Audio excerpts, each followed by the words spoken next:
Hello and welcome back. Today we have the Grizzlies. We have the Bucks taking on the Pacers. Game one of the playoffs, and it goes up. We have started way to tip off as the Pacers get the three, and it's gonna be a 3-0 game already to start it off. So 3-0 Pacers. Rolling it around, goes up, and it goes in for the Bucks. That is gonna be a two. So working now down the field as its movement around. So 3-2 is your score. Taking it, it's Halliburton. Back out, back to Halliburton. Coming around, goes up for the three, and gonna mark it short. So short for the three, and now with it, it's Milwaukee. As the flag comes out with 10:58 left in the first, and we are started. So that was the beginning. I apologize. I'm not currently live and I just messed up the TV. So let's get to the live point because I messed up the TV and we're going to get started from there. So 11-15 is your score currently, as with the ball is Giannis for the free throws. Tried to fast forward. It wound up taking me live. So the score is 15-11 now as Giannis goes up for the free throws. First one goes up. No good. Taking me alive. 15-2. Second one. Now for a free throw. Number two. This is Giannis Antetokounmpo.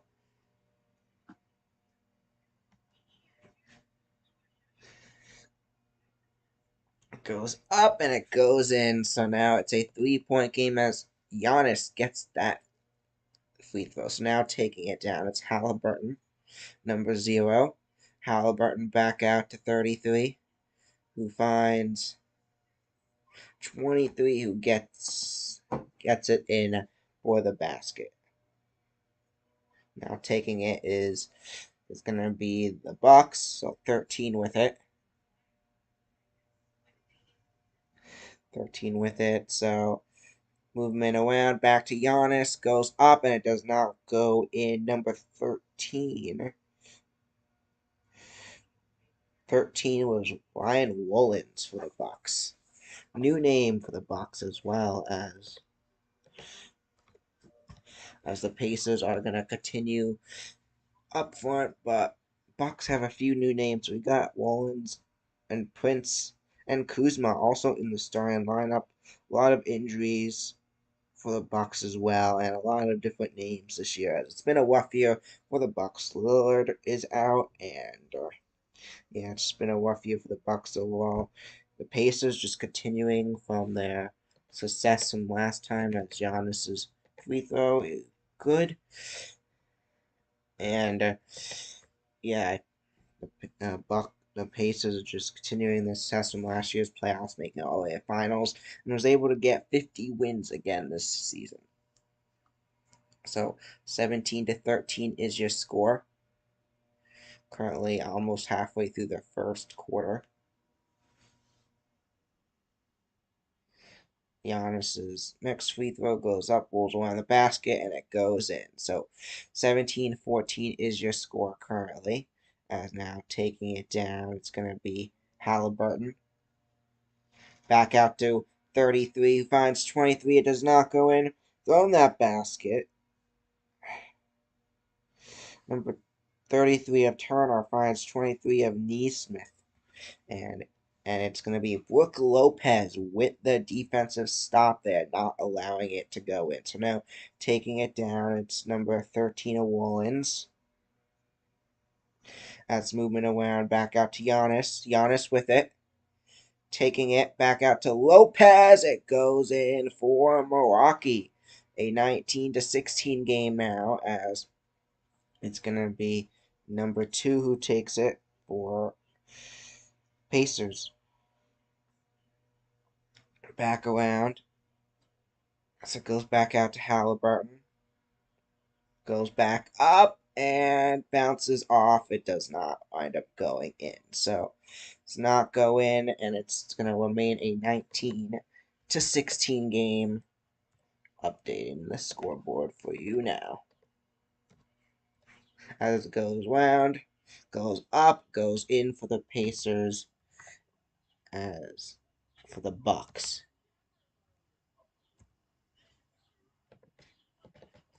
As it goes up, bounces off the hoop, does not go in. The Bucks are gonna grab it back now. So 19-18 is your score. Giannis movement. Here comes Giannis. Back out to that's Wollins. Finds Giannis. Giannis with it now. Goes back out. Goes up for the basket. Bounces off the hoop. Does not go in. So now with it is gonna be number 2 of the Pacers and gets an easy basket there. Number two gets it in. That is Newburn. So now movement down the court is the Bucks. Bring it down. Passing it around now. So it goes up. It's gonna be for the basket and it bounces off, and it's gonna not go in. That was Prince who shot it, and it did not go in. So now with it now, movement around. With it back out to 33, goes up, bounces off, hits the backboard, and does not go in. So now Giannis taking it back. Here goes Giannis, tripped up there, ball rolls out of bounds. Giannis did touch it last, but he did fall, so we'll see what the ruling is here. And we're currently in the first quarter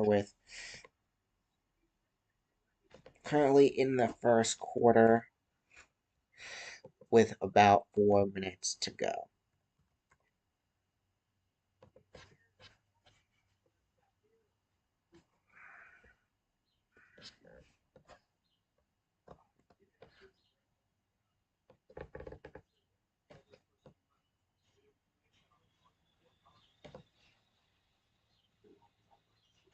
Movement around back out to 18, who's now in for the Bucks. And we're back from the quick break. They are not able to get it in there. And we'll be back in a moment after a quick. Okay, we're still going here.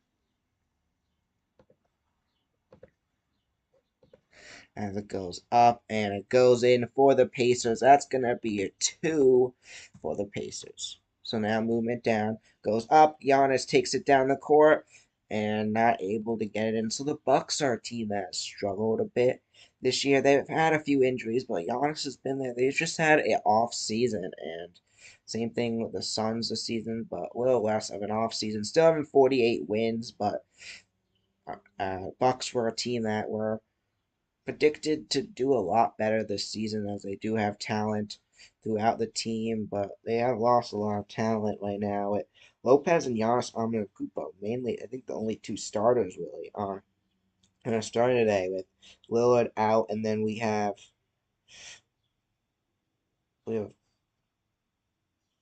Portis. Yeah, Portis is on the bench as well. So yeah, this team has lost some key players. I felt like, especially since the Lillard trade, they've lost Holiday as well to the Celtics. So this team's still trying to figure it out from there, but we'll see. So now Giannis on for the free throws. Once again, Giannis, a player that likes to take as much all his time up in the free throws as now Giannis goes up. First free throw goes up. And it's good. It's only going to be one free throw for Giannis.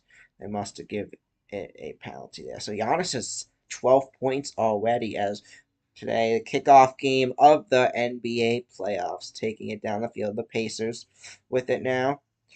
And it goes up, bounces up and in. So now with it, it's Portis. back to 3, goes up, bounces out, and it does not wind up going in. So with it now, goes up and in. That's going to be the Pacers taking it down the field. A whole new group in for the Pacers currently. So let's take a look at this. So actually not the whole new group, just a few new players. 18 is in for the Pacers. 5 is in for the Pacers. As it's Porter now with it. Portis, Bobby Porter Jr. Portis Jr. in it. As with 2:29 left in the first. We'll see what decision is here. As they're going to take a timeout, and we will be right back in a moment after a quick commercial break. Watch the Soma Sports Broadcast, where we break down the world of sports. Back, he throws. There's 2 defenders on the tight end. Interview guests. Here with Coach Packard, who will be interviewing today. Predict upcoming sport games. To win it 26-23, the Chargers win. Debate sports. Who is the best NFL team of all time? The Cowboys have won 5 Super Bowl titles. The Patriots, one of the best teams. Discuss our opinions on the latest in the world of sports. Alex Bowman, I think he could make it far. He's been impressive. And much more. A fumble! This could be game! I'm with Nicky Duffy. Dean Palzal. I would definitely say DP, Dean Palzolo. He definitely had a great game. Just a Hail Mary. Will he get it? Bounces off the Bears defenders. Touchdown! When I first joined last year, you wanted me long distance, but then you threw it. And I think by now we've really proved that we are the most dominant team in Section 1. It's going to be a pick. Picked off by Miguel Iglesias, and he's going back. Watch our weekly talk show episodes of the Soma Sports Broadcast. You can find them on YouTube and Spotify.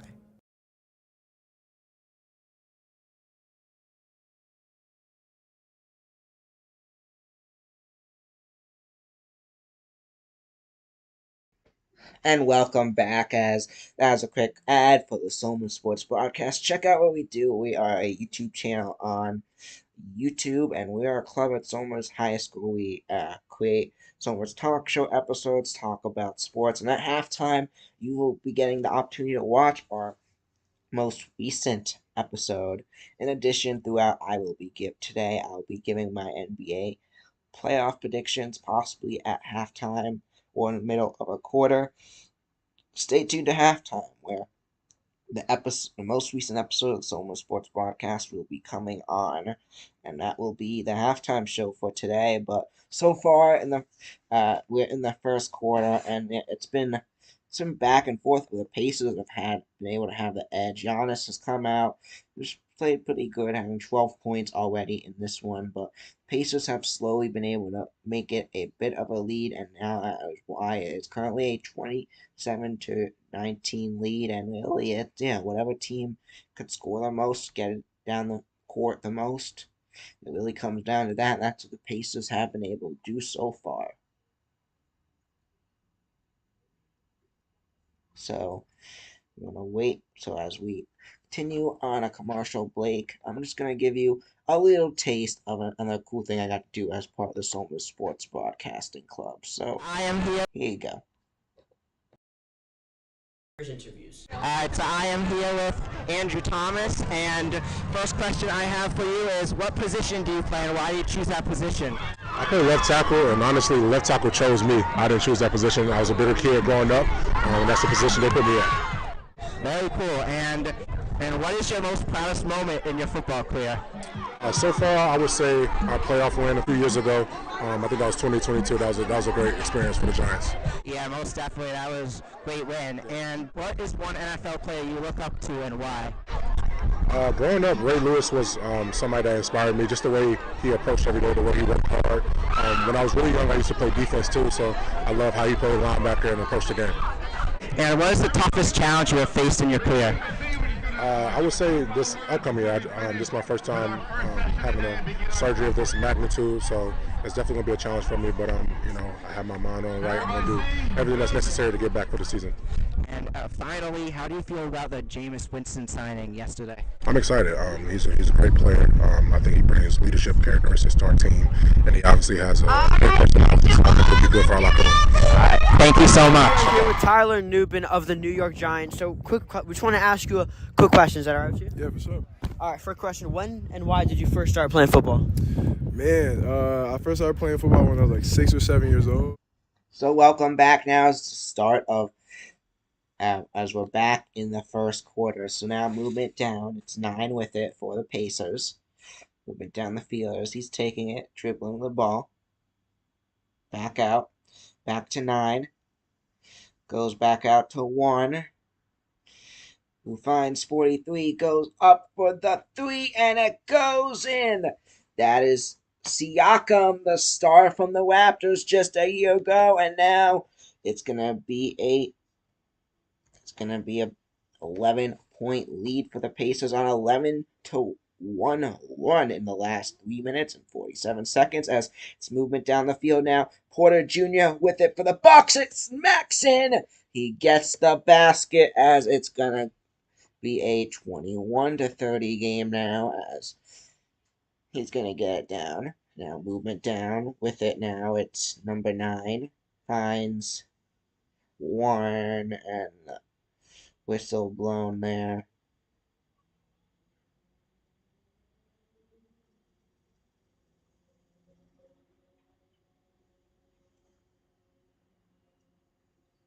So about to throw it back out, and it's gonna be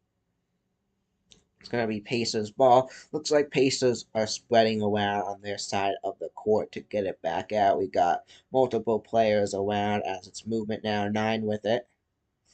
Taking it back out to 5. It goes up and goes in.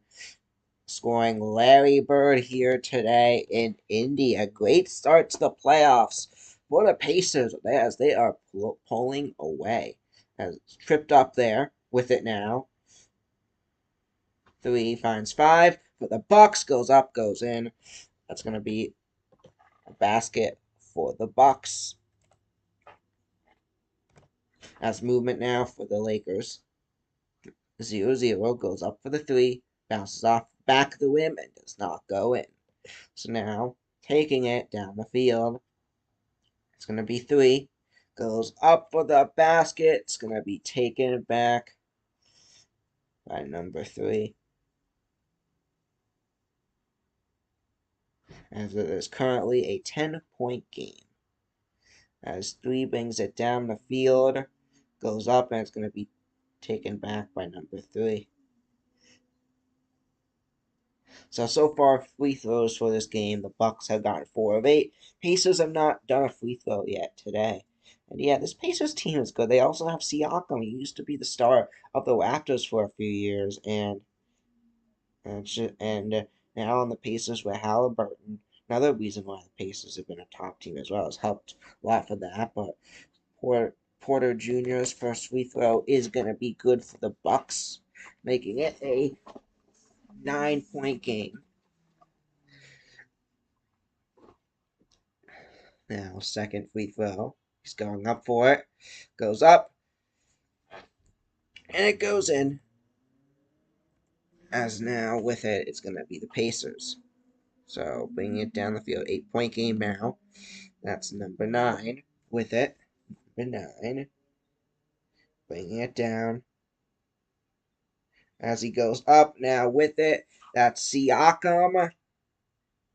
It does not go in. So, 26 seconds now left in the quarter. First quarter. As it's movement around. 3 with it now.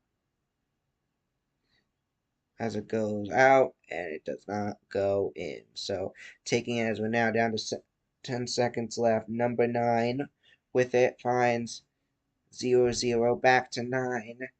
Loses it, picks it back up, shoots up the basket, and as time expires, it does not go in. So, that's going to do it for the first quarter. The score is 33-25. We'll be back in just a moment.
Ooh.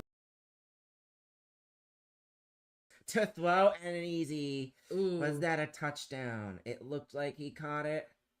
Throws. Goes to the 25 of Kelly. Kelly, is he gonna do it again?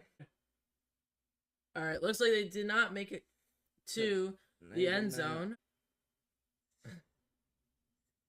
Glacius going deep, throw. keeper to Oh, touchdown. and a touchdown for Somers.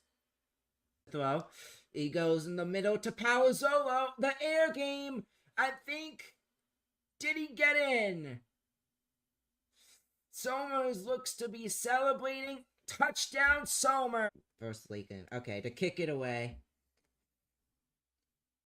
Lakeland. And DP! DP's gonna go all the way! Touchdown, Somers! Glacius goes, scrambles, runs, and will run it. Glacius goes to Kelly, touchdown, Mason Kelly. Glacius going back to throw, short pass to. Oh, and he's taking it be a touchdown. for a touchdown. I think Somers. that was Dean Palazzolo. The rush to Fake, throw. fake pass to to incomplete the throw. 20 in his QB. Number 2 ones of Erica Erico. A lot of confusing names. And ran. Glacius barely catches the ball. Is gonna rush. A big play there. Taken out around the 40. Tristan Iglesias in the pocket. Tristan Iglesias to Will Marcus. Will Marcus is going to gain about 10, and Somers may score again here. Trick play to Tristan Iglesias, going down to around the 20.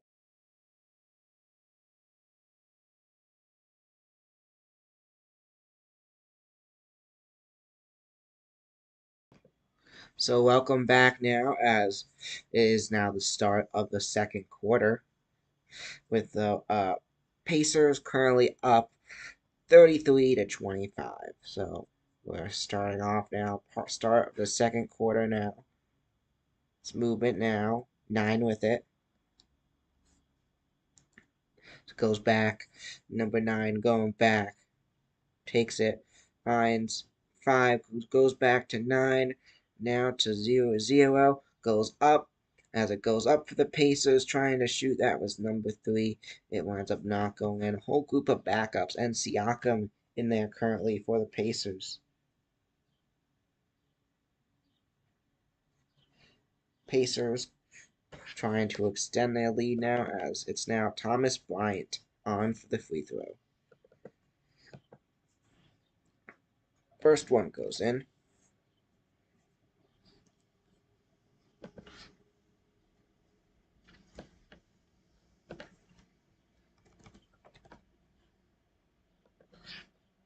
Second one goes up, and it goes in. 10-point game now, as it's going to go in for the Pacers. As they bring it down the field now. 3 with it. 3 back to 5. 5 taking it. Goes up for the 2. It goes on in. So now making it back to an 8-point game. 9 with it. Back out. Finds 5. Goes back to 9.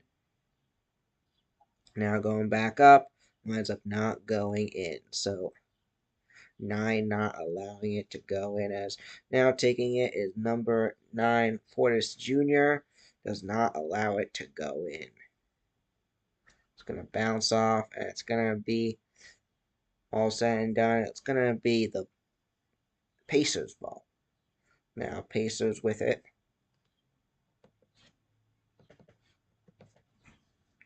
Movement down the field again. 9 with it. Goes up. And it goes out and in. A basket that goes in for the Pacers. Back now to a 10-point lead. As it goes up for the Bucks. Does not go in. The Pacers now going to take it back. So now movement. Siakam goes up. It goes in for the Pacers. Fast offense there. A fast play. They found Siakam, who got the basket, and it went in. A great play by the Pacers and Siakam there, but now the Bucks now down their side of the field. Goes up for the basket. It goes in for them. A three there. That's number 20 of Cunningham. Back to a 9-point game now. Bucks still trying to stay in this as goes up for Siakam. Siakam's basket goes on in. So 41-30 is your score. Pascal Siakam with 12 points already today. As now movement. 3 finds Portis. Portis gets it in for the basket. As now it is a 32-41 point game. Movement now for the Pacers. Back out 9 goes back out. Back out with it now. As it goes back to Siakam, who finds 5. Goes out to 3. Goes up for the basket. Bounces off the rim. It does not go in. So does not go in. Is now taking it down as 5. Porter Jr. Taking it now. Porter Jr. goes up for the 2. 2 goes in. Bucks 2 shows up there.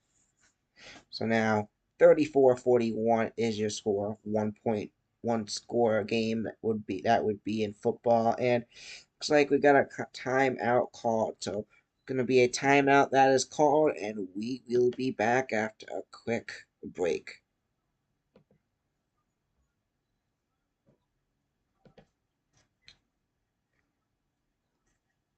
Let's see some New York Giants players' reaction to the Jameis Winston signing before we come And back. finally, how do you feel about the Jameis Winston signing? I'm pumped about Jameis Winston. I met him the other day. He seems like a great guy, and everybody that's played with him says he's an awesome teammate. And finally, how do you feel about the Jameis Winston signing yesterday? I'm excited. He's a great player. I think he brings leadership characteristics to our team, and he obviously has a great personality. So I think he'll be good for our locker room. What are your thoughts on the Jameis Winston signing? I'm excited, man. He's definitely going to bring a lot of energy, a lot of, good vibes to the team. So I can't wait, to play with him for sure. Thank you, man. Yeah, man. Thank you, though.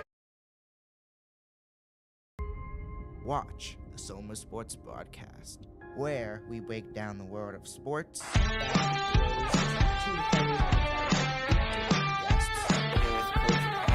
Hello and welcome back to the Sober Sports Predict Broadcast. upcoming sport games. Here with Brandon. 26-23. And so first Debate up, we sports. have Who is the best New York NFL Giants team players of in- all time? I am here with Andrew Thomas, and first question I have for you is, what position do you play and why do you choose that? Bowman. I think he could make it far. He's been impressive. And much more. The face-off. Middle and the face-off. That is going to be Whitfield is going to get it. That was the 6, but Whitfield was able to Just a continue Hail ahead. Mary. There he goes. Will he get it? Bounces off the Movement Bears number defenders. 7. Touchdown. Going. Finds 4. Goes underneath, and Whitfield is going to take And a I think by now we've really 1-0 proved that we are the most dominant team A in great Section 1. start It's for gonna be a Whitfield as pick. they get it in. Picked off by Number Miguel 4. and he's So we're going going to take back. a Watch look our at the weekly replay of talk that. show So number 4 episodes had of the it. Soma Sports Broadcast. Now with it. You could 16 find them back on to YouTube 14. and Spotify. 14 over to 3 on the right side. He's working on number 19. 30 now with it. 30 has it. Goes up. It goes in. Whitfield already is going to take a 2-0 lead. That was Levi Kessler, number. Again, interest move. 82 goes up, tries to get it. A 3-0 lead as Whitfield. Oh, Somers. And a big reason why Whitfield has been able to score is these tip-offs. Somers needs to work on getting these tip-offs, and I think that would help them tremendously. But fortunately, as they go up, another one. Another goal. Wow. 14 up the middle of the field now. He gets across into the Ridgefield offensive zone. It looks like it's going to find its way to number 3. Number 3 of Christopher Colesley for Ridgefield with the goal there with it behind the net. Really trying to get around his defender. He's going to pass it to Iglesias. Iglesias with a shot. Shot goes in. There's a reason why this kid is going to Notre Dame for this sport. Everyone versus Fox Lane this past Wednesday as Mayfield gets it back, but Somers was able to eventually tie that game up. They did lose, but Oh boy. and Matt Mayfield gets it in for the Tuskers. It goes in. Tuskers get it. Who got that? Ryan Brush, number 12, with the assist from the 3. Back over to 82. 82 with the shot over the net there, and it's going to go out of bounds with the Ridgefield being closest. Number 3 bringing it back in. 3 up the middle to 30. 30 with a shot. 30 shot goes in. Number 3, Levi Kessler with another goal in this one. Making it a 6-2-3 lead. Kessler is going to get it in. Miguel's going to pick up a loose ball there. He's going to find his brother Tristan. Tristan over to 16 at the top. Dylan Mendez is going to get it in, and the Tuskers are back. A point for the Tuskers. Dylan Mendez, multiple goals in the Scarsdale game as he gets it in. He's going to get the pass. If 15 seconds left for Ridgefield. 82 with it. 82 looking for a shot. 82, Jake Carney will score for Ridgefield. Another one for Carney today, making it Ridgefield today, getting used to the shot clock. There goes 30, goes up and it goes in. Ridgefield is going to get another goal. That's going to be number 30, Levi Kessler. Keeps it, holding on to it. Guarded heavily by Kelly. Goes up, bounces it in. Another one for Ridgefield. Number 6. So back in the middle, Mayfield wins the tip-off. There goes Mayfield. Mayfield going up. It's going to be blocked. Finds Iglesias. Back out to Kelly. Iglesias. Finds Brush, and it goes in. The Tuskers are going to get back on the board in a much-needed goal. Somers has one more chance. It's Iglesias with it.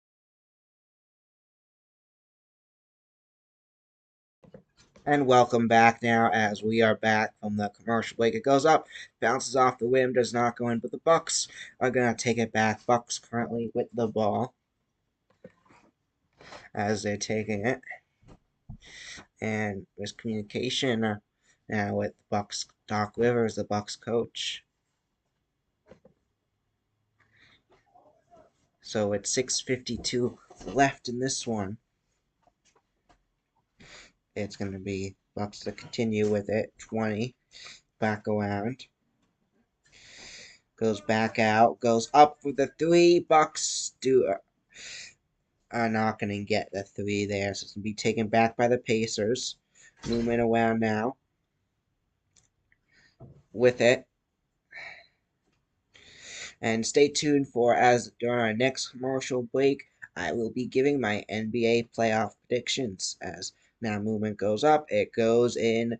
Pacers make it a 11-point game as now Giannis brings it. It goes up, it goes in for the Bucks. So the Bucks get it back to a 9-point game now. 45-36 is your score. So going around number 2 with it. Goes up. And another one goes in for the Pacers. So now movement around. Pacers, a lot of unknown names in there today. Just a few that stuck out today. So we have Turner. Haven't really heard of him. We have Newshard. We have Toppins, who's been in a little bit. And then we also have number 9 of McConnell. McConnell has been there a bunch. He's gotten multiple points. He's only gotten 4 points according to this. I felt like he's gotten more, but yeah, we got Neesmith. Heard of him a little bit, but yeah, these are players I'm not as familiar with. As yeah, Pacers haven't really been a team that they did make it far last year in the playoffs, but they're not really a team that I'm that familiar with compared to these other teams. Learning more today. Bucks I'm a little more familiar with, though they did lose some key players. I don't feel like those players on there I don't recognize as much either now As Giannis, now showing Giannis stats, 14 points today for him.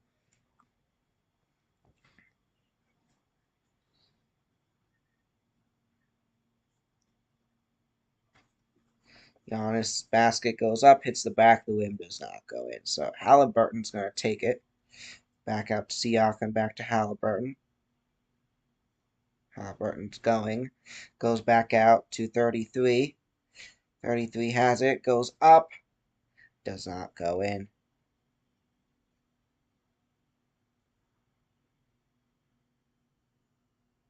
And with 5:38 left, take a moment as Doc Rivers and the Bucks is trying to strategize away here. On comes for the free throws is number 00. That for the Pacers. Spin a little bit today as well. That's Math Tune. Math Tune, I think that's how you pronounce it. As the first one goes in.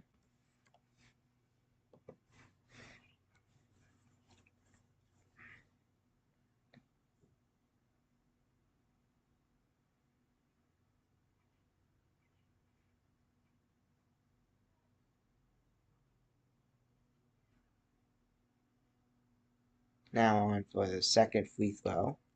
It's Math turn.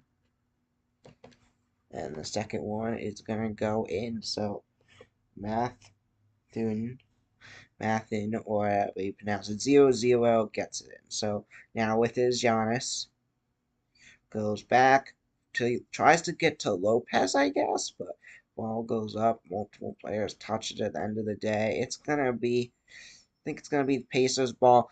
Cool thing coming up that I'm going to get to do as part of the Soma Sports Broadcasting Club on May 16th. Most likely tune in there, as we most likely will be doing the Wizards' first Soma's Teachers game on that date.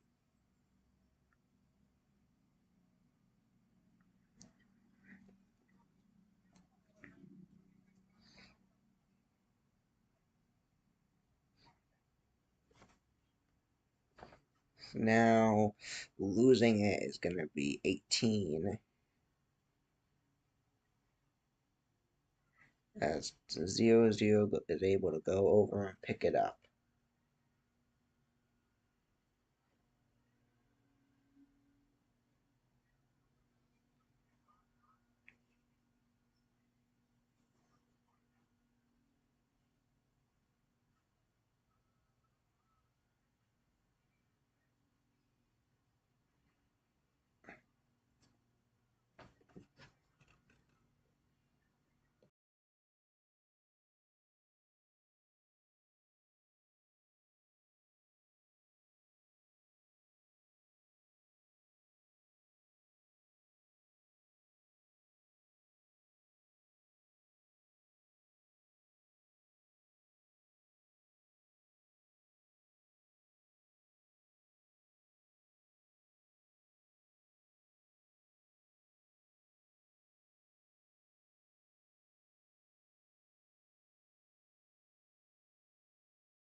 Watch the Soma Sports Broadcast, where we break down the world of sports. Back, he throws. There's two defenders on the tight end. Interview guests. Here with Coach Packard, who will be interviewing today. Predict upcoming sport games. to win it 26-23. The Chargers win. Debate sports. Who is the best NFL team of all time? The Cowboys have won 5 Super Bowl titles. The Patriots, one of the best teams. Discuss our opinions on the latest in the world of sports. Alex Bowman, I think he could make it far. He's been impressive. And much more. A fumble. This could be game.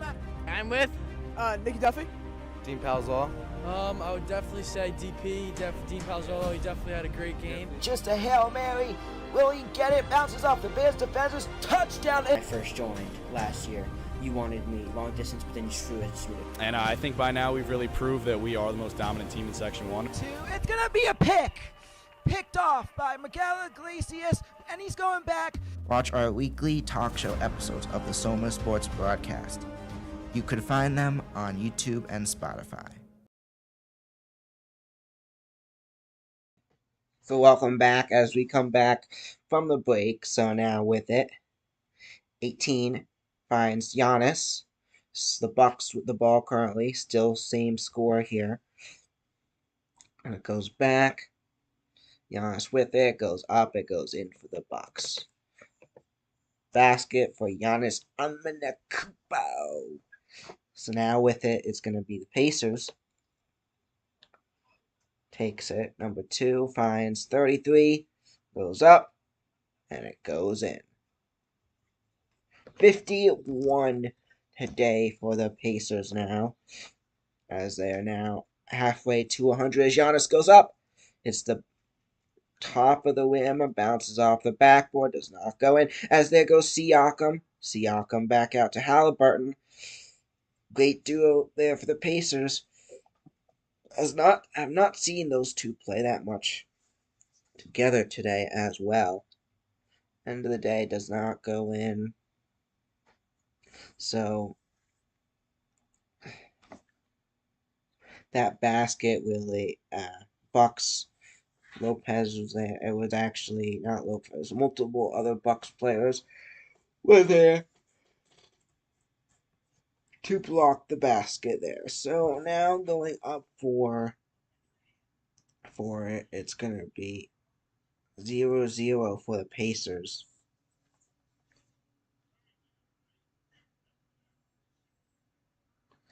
And that one goes in now. 52 today for the Pacers.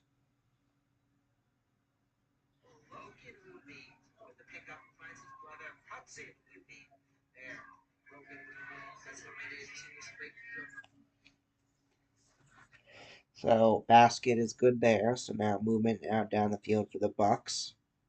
Now taking it down. Giannis with it. Back to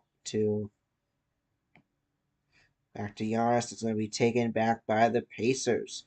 So Pacers stolen there by number 2. 0-0 goes up the basket. Winds up not going in. So the Bucks are going to take it back now. Bucks with it. Goes up the basket. And that goes in. But was the whistle called before? It was not. So it's going to remain a 13-point game. 42-53 is your score, as we will be back in a moment.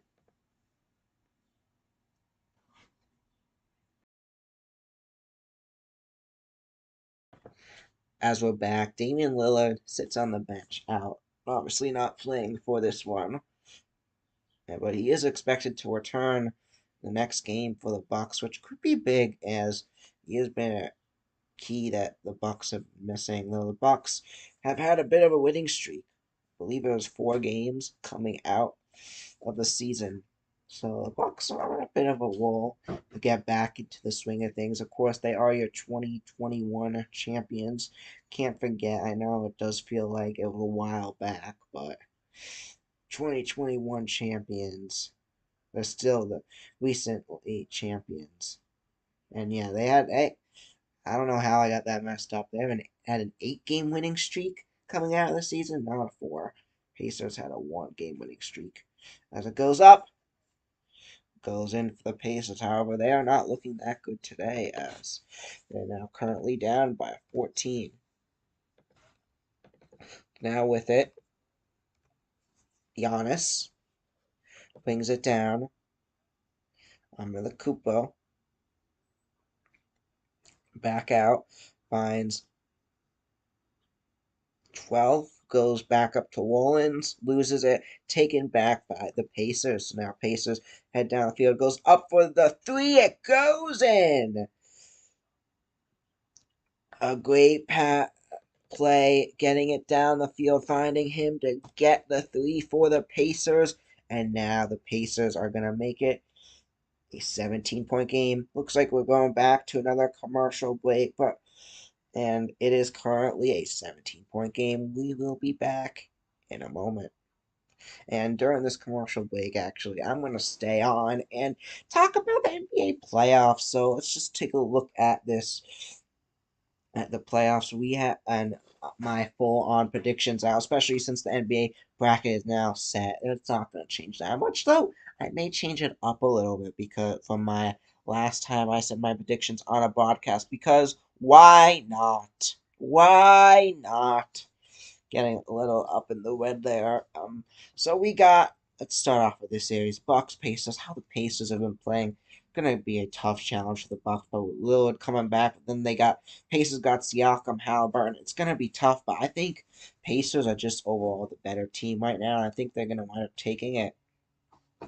So now on to the Cavs and the Heat. That series, Heat are going to give them a bit more of a challenge. I think the Cavs possibly could drop one or two of those games. The Cavs are just too good. The Heat don't have Jimmy Butler anymore. It's going to be the Cavs. Yes, I know the Heat have gone on playoff runs in the past, but that was largely because of Jimmy Butler. You saw how they struggled after they lost Jimmy Butler. I just think it's going to be the Cavs that win that series, and I'm going to say it in 6 games. Now on to the next series, Celtics Magic. Yes, I am a big Celtics fan. And I'm not just predicting this because I'm a Celtics fan. I think they are the much better team. I think that's going to show in the first round. Celtics are going to remind everyone who they are, and I think they're going to sweep the Magic. And then we have, who's the final? We got the we got the Knicks and the Pistons. This is going to be a good series, and honestly, the upset in this one. I could see. I feel like there's a possibility Pistons may win this, and you know what? I think the Pistons are gonna take the series in 6 games. I think they are the up and coming team, and they had a breakout year. I think they're gonna show that in the playoffs. Cade Cunningham, they just had a great season, and I'd love to see it continue in the playoffs. I think it's gonna, as much as I love the Knicks, I do think the Pistons are gonna take that series.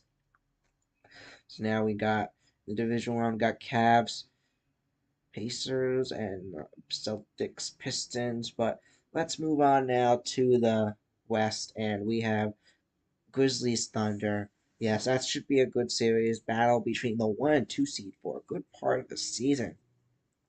Grizzlies had a bad ending to the season, falling to the 8 seed, and I think Thunder, yes, the Grizzlies were up there towards the 2 seed for most of the season, but the Thunder was still a way better team.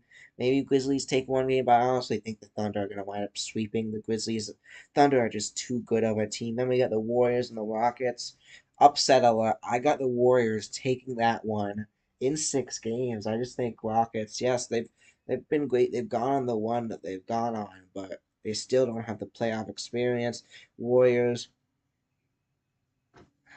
are known for playoff ones, even when they don't have the best season. And so is Jimmy Butler when he was on the Heat. So that's 2 pieces of the puzzle going together there. The Warriors got to go on a playoff one this year. And then, so I got the Warriors winning that series. I'm going to continue with the rest of the playoffs as time goes on. But let me do the 2 final West matchups as we're back from the commercial break. As now it's movement around with 2 minutes left. As Giannis goes up, goes back, and it's not going to go in as the Pacers take it. For the next matchup, I'm going to talk about Lakers Timberwolves. Oh, this is going to be a good one. This is going to be a good one and it could go either way. As now, Pacers get a 3 there to make it a 18-point game. Now the 2 scoreboard confusing there because I'm still talking to you guys about my prediction. Trying to update the score as we go along. But now movement now, Siakam. It's got to commentate. But yeah, Lakers Timberwolves. I'm gonna say Lakers in 6, maybe even 7. You know what? Lakers in 7. It bounces off, does not go in. So both teams not being able to get it in there. That's movement now around. Halliburton goes back to 2, goes back to Halliburton, goes up, loses it, taken back by the Bucks as now play is going to be called, and Nuggets Clippers. That's going to be an interesting series. Clippers, I don't know though. I still just don't buy the Clippers. They haven't been able to do anything the last bunch of years. Yes, they've had talent, and they have not been able to be successful with it. And I don't see how that's going to change this year, especially in the playoffs. I think it's going to be the Nuggets who show there. Maybe Clippers win 1 game, so I'm going to say Nuggets in 5. So now 59-41 is your score. And again, stay tuned for halftime as the most recent episode of the Soma Sports broadcast will be on as the halftime show. As now, the Pacers are going to take a 19-point lead. As movement down the field, Giannis with it. As it goes back, taken by number 2. They're going to run out of bounds. They're going to run out of bounds there. Obviously, 2 was touching it, so it's going to be the Bucks ball. The Pacers a 15-5 won the last 5 minutes, just extending their lead. The Pacers have been working well together today, and it is looking more and more like it's their game to lose at this point. And coming up next, Nuggets Clippers will be the game coming up next.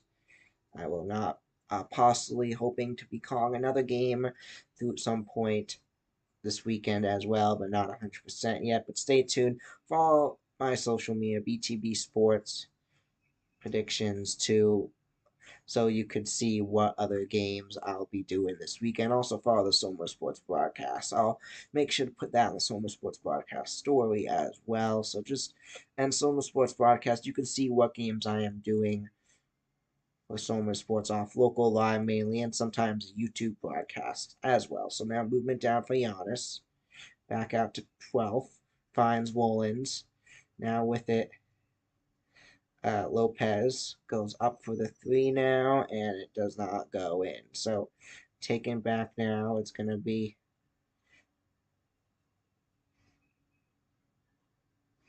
as he's going to fall there, number 0-0. And that's Matthews.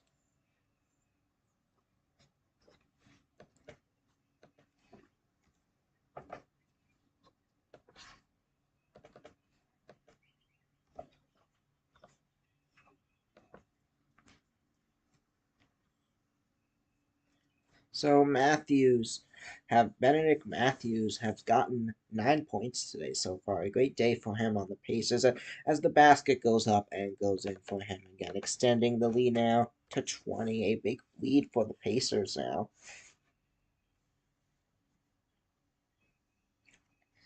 As 35 seconds left in the second quarter till halftime.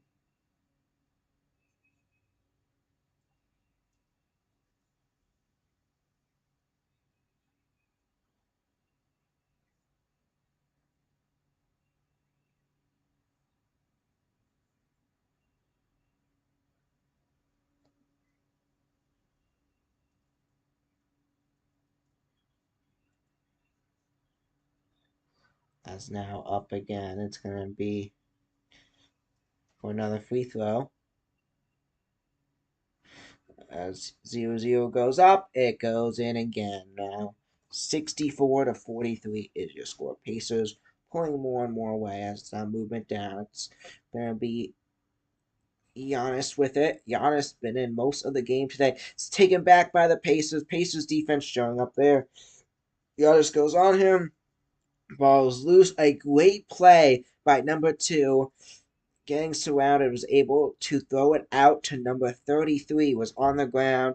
Now number 2 back with it when all said and done. Goes up for the 3. If he gets that's amazing. It goes in for the 3. An amazing play for him. That was number 2.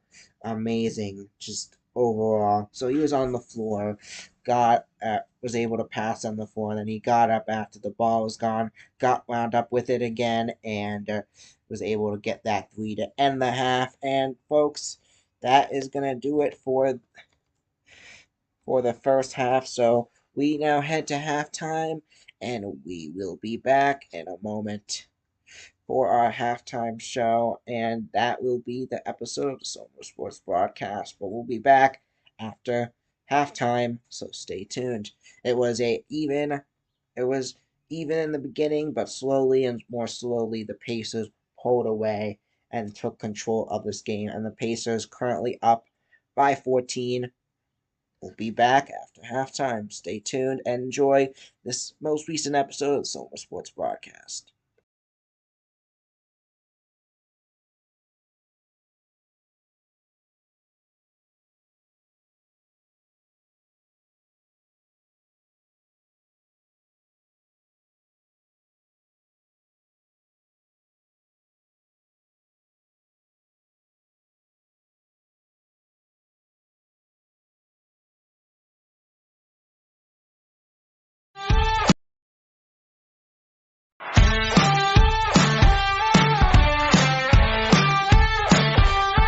Hello and welcome back to another episode of the Soma Sports Broadcast. I'm Benny and I'm here with Brandon, Phillip.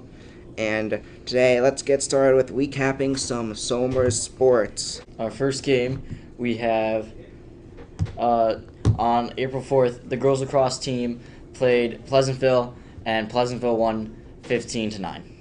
Yeah, and for our second game, boys varsity lacrosse took on Ridgefield. Unfortunately, they did lose 15-7. And then on April 7th, we had girls flag football. The Tuskers took on Fox Lane. That was a fun game I was able to call there along with Brandon. And it was the Tuskers who dominated from beginning to end, winning 44-6. And then on April 8th, Somers fell to New Canaan 10-5 in varsity lacrosse. And something to mention about New Canaan is they're one of the top teams in the nation for lacrosse, and the fact that we scored 5 on them, very impressive by this team. So next up, we have our tennis interview. All right, so today for our tennis interview, I am here with Jaden, Sam, Landon. Thank you all for coming today, and let's get started with the first question. I'll start with you, Jaden. So how long have you played tennis? So I actually joined the team last year, but I did a few lessons in middle school with actually the varsity coach. Huh. I've been playing since third grade, on and off. I just really like this sport. Yeah, similar to me, I've been playing around 3 years. Started in Club Fit. Oh, cool. Yeah. Why did each of you decide to play tennis when you first started? I don't know. It was like a sport that worked out. I did baseball for a little bit, and it didn't really work for me, and I wanted a somewhat similar kind of athletic sport without going too overboard, and tennis worked out for me. I feel tennis is a pretty interesting sport, and I like it a lot. Yeah, I just love tennis so much. I love racket sports like pickleball, and I love that stuff. Yeah. The feeling to be able to hold the racket, it just. All right, and for each of your matches, what do all of you do to prepare for your games? A lot of running and just practice each individual piece, like serving, and actually hitting it in the right spot. Before every game, Landon, he leads the stretch circle, and we have to stretch for 30 minutes to just get ready before the game, and we just mentally prepare. You just said I do stretches, right? I do the calf stretches. The calf stretches. Oh yeah. You got to do the calf stretch to really loosen it up to make sure you serve really hard. So we also all go to the gym usually every day, even if there's not. It's getting a little off topic, but we do work out every day. The tennis team. Sorry. Okay. All right. What do each of you do on your own to improve as a player? Well, I know you guys have already talked about this a little bit, but just a little more into detail. It's kind of just I guess a little bit of watching on television, and then also just, I don't know, I guess just work on each thing individually at home. Like, for example, for the serve, just tossing it straight up. I mean, as I already mentioned, we work out every day, to get ready, and then we also will play tennis. We'll go just on a lot of running, we just exercise a lot and just work very hard and just a lot of exercising. I play a run every day, so like an hour a day. Basically, yeah. Plus the gym workout. What do you think is your most important traits in a quality tennis player? Perseverance and sportsmanship. I mean, like, you're always going to lose matches, and I think that was definitely a thing for me last year. You just got to, accept it and say, good game to each player. Most important trait, probably being able to hit the ball, because you have to hit the ball a lot in tennis. So, you said sportsmanship. Mm-hmm. I got the sportsmanship award when I was freshman, right? Was it freshman? A sophomore, freshman. Nice. Yeah. So that's a very big quality to have. Awesome. And so next question is, while you're playing tennis, and the ball comes at you fast, how do you manage to return it as many times as you can? Like, what strategies or methods do you all use? I mean, sometimes, especially in doubles, like, the other person's there to get it. If you can't, I don't know. It's just like a challenge every time. What about you guys? Usually what I do, I just think about, to the team captain, to the advice that he's given us, and I just, when I'm about to hit the ball, I just think of him, and I just think of him, and I just hit the ball over. With me, focusing is just really, really important. Basically, planning your feet, getting set, basically that, yeah. Moving your feet a lot is really important. All right, and could you tell us a little bit about what life on the Somers tennis team is like for each of you? Practically every day, you go out, practice, or play a game. And, I mean, you always have to work around the time. Sometimes it's 2:30, sometimes it's 3:30. You just got to be able to make it every time and be there. I mean, it's pretty rough. I mean, we get there, we got to do like 50 suicides. We leave, another 50 suicides. And then, I mean, even on the weekends, he'll call us up and he'll be like, all right, you got to do your weekend suicides. It's a lot of work. And we work out. We have to go to the gym every day. Just a lot of work. Yeah, I was going to say just like at least 20 push-ups every practice, running back and forward. And then, we shuffle for 20 minutes because tennis is a lot of moving. It's a lot of sprinting around.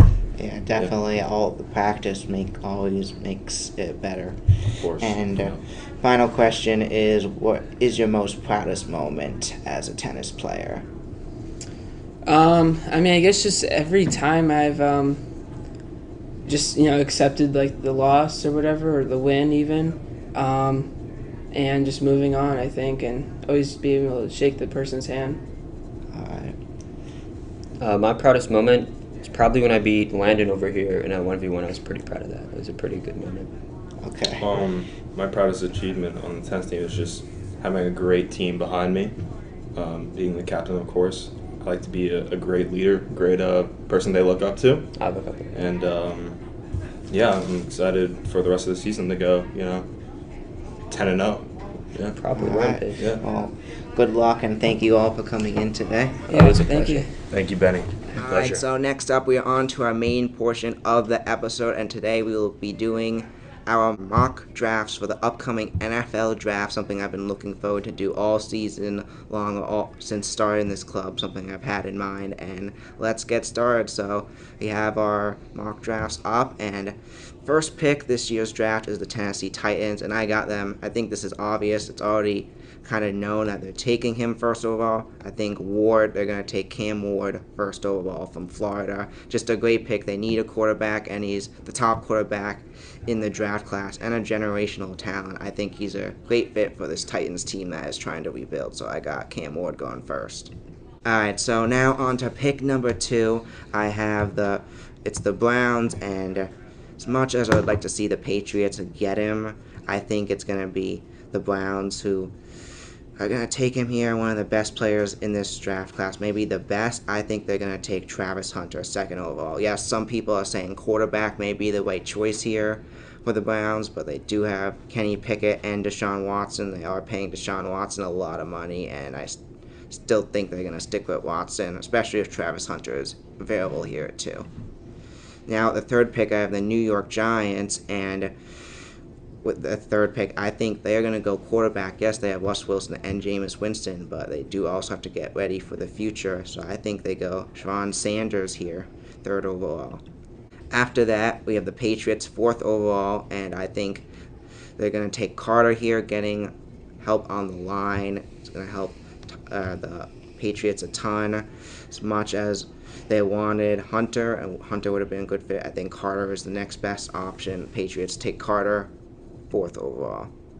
Following that up, we have the Jacksonville Jaguars, and going fifth overall. And I think they're going to go defense here. I see them taking Mason Graham here.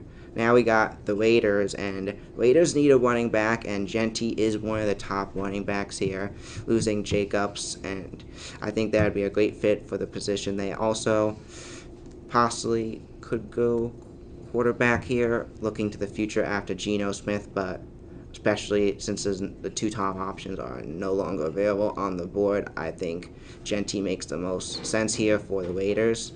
Following that up, we have the Jets, who, especially now with Justin Fields as their quarterback, they're going to need more help on the O-line, and I think they're going to take Menu from Missouri, 7th overall.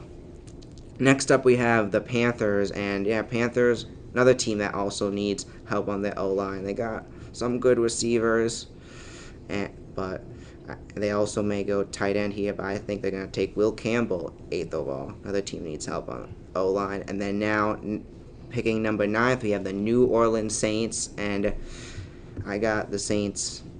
I think they could go McMillan here. They do have great wide receivers, but they could possibly boost them up and get McMillan, but I think they're going to go with Walker from Georgia. And then 10th overall, I got the Bears, and I think the Bears go. They already have Komet. They're great on offense for receivers. I think they're going to look more into defense here, and I could see them, or the O-line. O-line was a bit of an issue for the Bears last year. I think they're going to go Banks here with the 10th pick. And just to add one more in, the 49ers are at 11, and I think this is where McMillan, one of the top receivers in the draft class, could be the top receiver if Hunter decides to go as a defensive player, cornerback, most likely. And I think if he does or if he doesn't, I think I see McMillan going 11th to the 49ers, but he could very well go higher as well.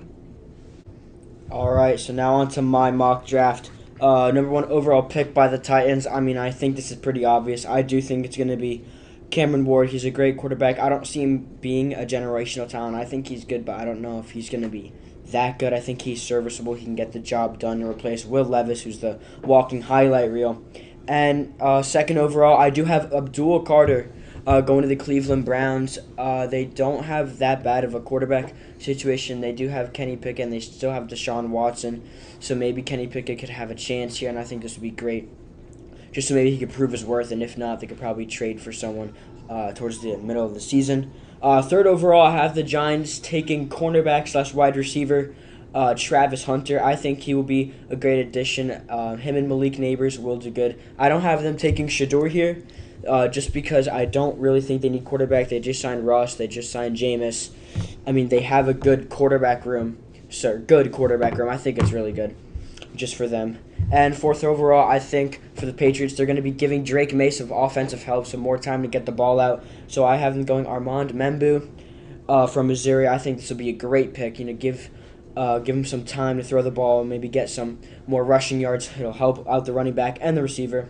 And then fifth overall, the Jacksonville Jaguars. They don't need a quarterback. They have Trevor Lawrence. He's serviceable. So I have them going Mason Graham from Michigan, the defensive lineman. I think he's a great player. I could see him maybe going to the Patriots, maybe even to the Giants. I do think that he's that good of a player. And now on to our 6th overall pick by the Las Vegas Raiders. I mean, I think this is pretty obvious. This should be Ashton Genty from Boise State. He's a great running back overall. And honestly, they need help. They lost Jacobs, and now they're 1-2 punches like Zamir White, and you don't even know who the rest is. So now on to our 7th overall pick by the Jets. I have the Jets taking Will Campbell from LSU. LSU always produces great offensive talent, and I think that Will Campbell will be good. Give Justin Fields some more time, hopefully to get the ball out to prove his worth, and I think that he's really going to be a good addition to that offense. And 8th overall, I have Jalen Walker. I don't see them going a quarterback from the Carolina Panthers. They have Bryce Young. He's been showing potential, but they need help. They need help defensively, offensively, and I think this is just the smartest pick they can make here. So 9th overall, I do have the Saints taking Shador Sanders. The salary cap for the Saints is horrific. It is horrible. I don't know how they're still paying so many people right now. So if they do this, they could restructure Derek Carr's contract, save up so much money, and they're going to be paying Shador on a rookie deal to help save that money. 10th overall, I have Tyler Warren to the Bears. I think this will be a great pick. I'm not too sure if I like it, though, because they do have Cole Kmet. He has been good, but I'm thinking they can get some good trade value off him. He is coming, I think, on his 5th season. He has produced some. He hasn't produced that much. I mean, with Caleb, with all those weapons around him, I do think that the Bears are striving towards a younger offense, especially with the new Lions offensive coordinator as their head coach. I think that'll be great. And 11th overall from the San Francisco 49ers, I do have them taking Walter Nolan, actually. I was thinking about giving them Matthew Golden. They just lost Debo. Brandon Ayuk's getting up there. And they do have some young rookie receivers, but I have them going Walter Nolan. They could use some help on the D-line. They lost so many defensive players this season.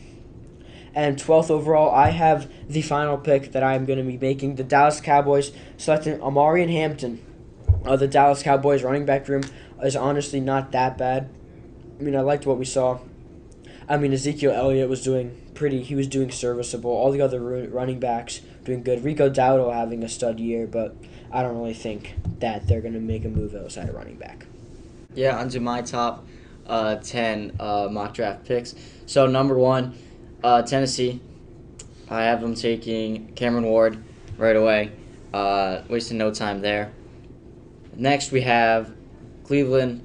I have Cleveland taking Travis Hunter. And then Giants. They have quarterbacks, but they're not great. They're all mid at best. And I see take Shador Sanders so that Russell Wilson can kind of coach him. And welcome back, as now we are at the start of the 3rd quarter, less than 30 seconds in now. So now movement out.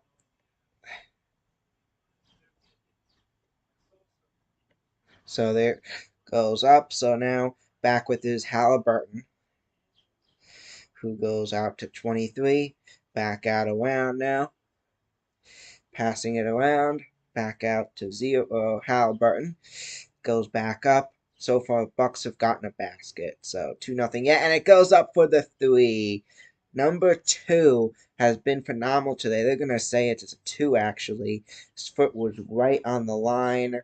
Winds up going up for the 2 there. So it's now a 69-45 game as the basket goes in by Giannis for the Bucks. So with it now, Pacers getting it down the field.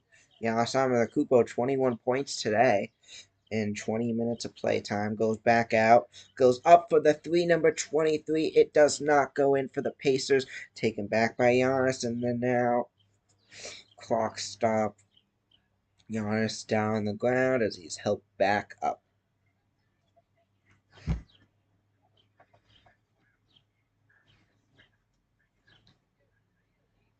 So Giannis, the fall there luckily is okay as we're back now. Giannis taking it down the field.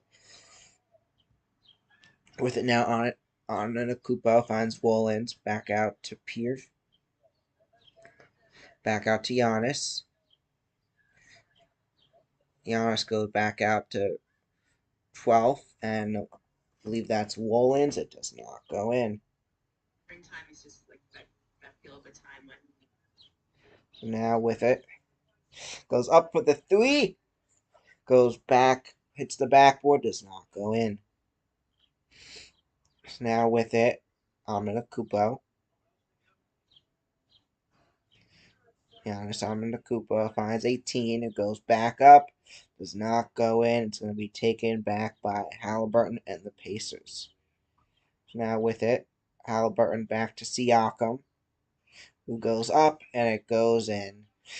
Another one for Halliburton, as now 71 for the Pacers today, as they are just dominating this one, as it is currently a 24-point game, as now taking it 18 for the Bucks, finds 13, it goes up, it does not go in again.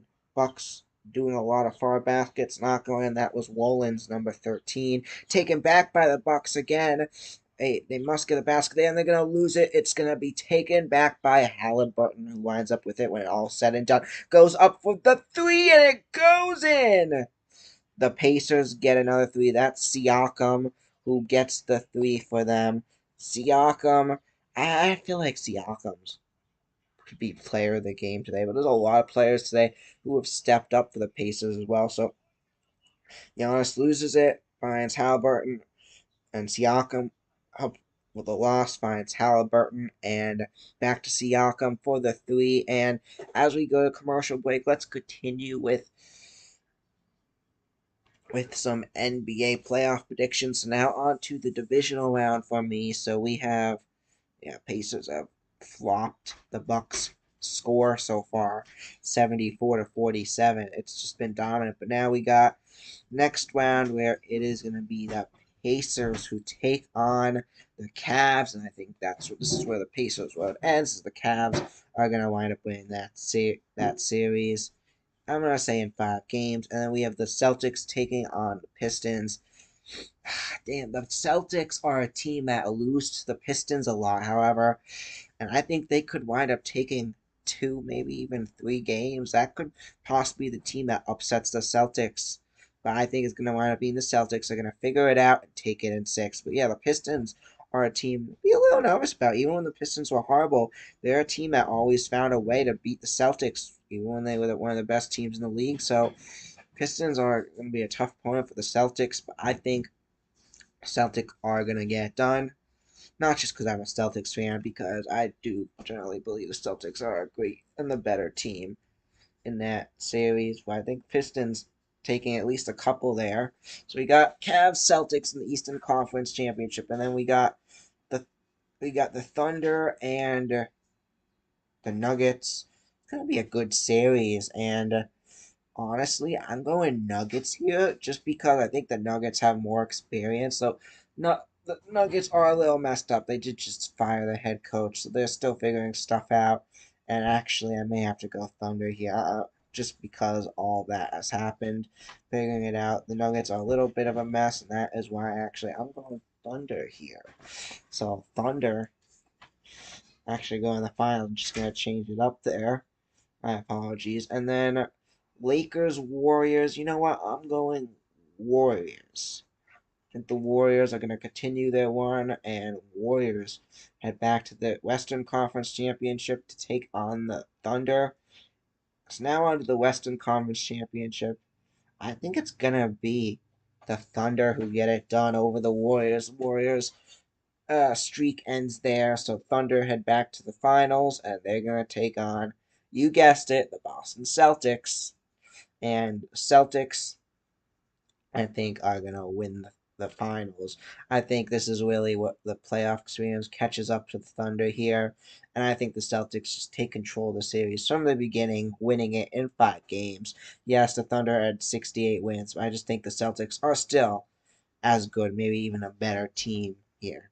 So, Celtics over Thunder is my NBA Finals prediction. I have the Celtics going back to back. But yeah, that would be a great finals if that happens. Exciting one as well. And there's other teams that could make it too. The Nuggets, though, I don't know what's going on with the Nuggets with their coach. And then the Lakers, also another team that could possibly go on a run as well. So now back out here. 74-47 is your score. Back down, and goes around the rim and does not go in for the Pacers. Now Toppins is in for the Pacers. Kuzma's in for the Bucks. Toppins in. 3 fouls from today, 0 points.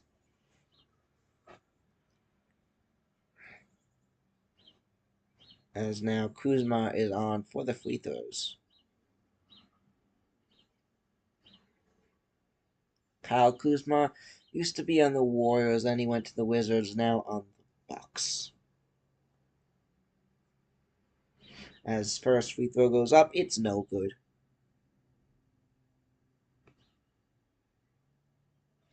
8:37 left in third. Bucks not over, still not even over the halfway to 100 points yet, as Pacers are close to 3/4 over to 100 points. It's really been domination today, however, by the Pacers.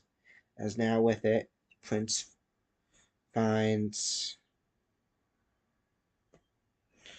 ends up going in after all said and done. The Bucks make it now 49 as the Bucks get that in there. So now movement goes up for the 3, it bounces and it goes in.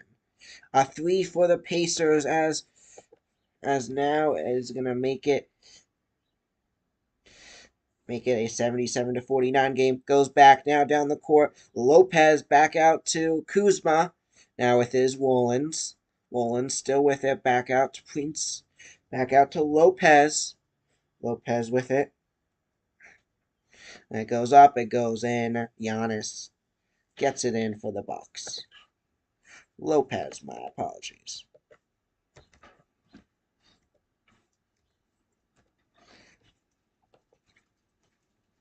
So Brook Lopez finishing it off there as it goes in. Currently a 26-point game now as in the third quarter. We got Lopez now on for the free throws as well for the Bucks. But this game really from beginning, it has been dominated by the Pacers, and the Pacers have just came in with a great game plan and been able to get it done. So now down the field, pushing it back, 33 with it, finds Halliburton. Halliburton with it. Goes back out to 33, who shoots the 2, goes up and goes in. And that is going to be now 79 for the Pacers today as they continue to dominate now. And who was that? Number 33 gets it in. That is going to be not Neesmith. That is Turner. Now with it, number 2 of Nabhard. And Nabhard, he's been a player to look out for today for the Pacers. Has been had some great plays, including that amazing one where he fell, passed it to his teammate, found him again for the basket. The Bucks, however, during this time, they have been working together, getting multiple 4 straight points there as it goes back up, taken back by the Bucks, and play is going to be stopped there. There's a foul.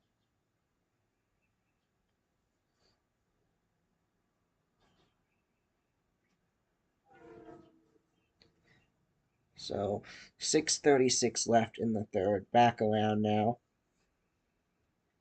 With it, number 2 goes back out to 33. Goes up for the basket. It goes in. That's going to be another one for the Pacers as they're just pulling more and more away here now, making it an 82-56 games. Now movement now. 3 with it, and the ball rolls out of bounds. Let's take a look at this one again. Back out, goes up for the basket. That was a great play by 33 a few moments back before, but to get that 3. But now with it, it's the Bucks who are lined up for the free throws. So it's Porter Jr. First one goes up, goes in.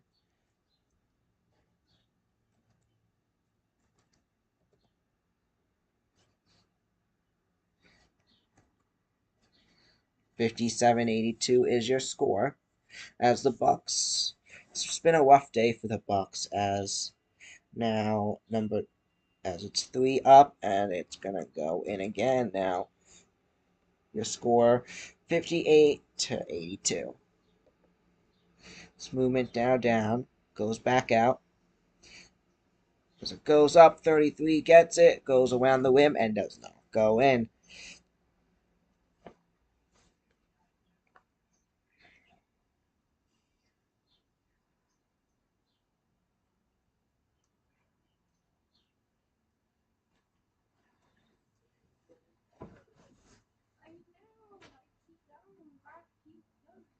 So first one goes up, the free throw, and it goes in. That's Turner.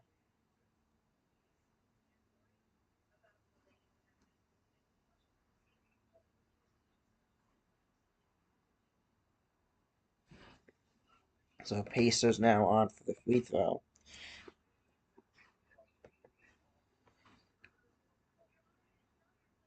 As now it's movement down. It's on the Kupo. Finds Porter back out to 5. Goes back out to Porter, goes out to Giannis. Giannis got rolling and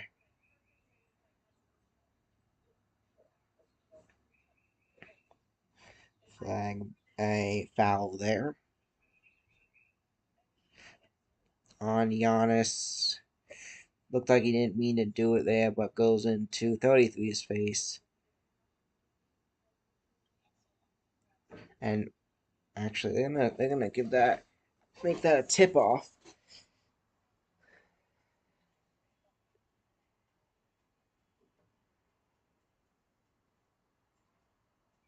As they're now back in the middle for the face off.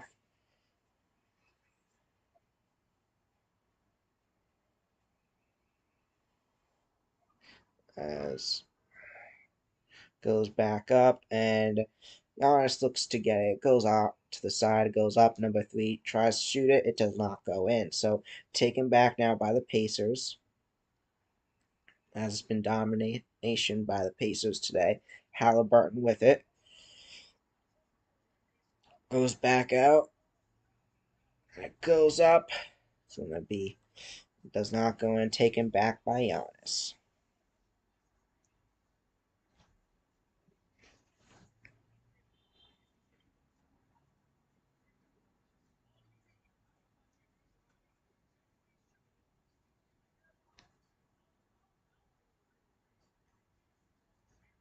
So now on for the free throws, number 1 with it for the Pacers.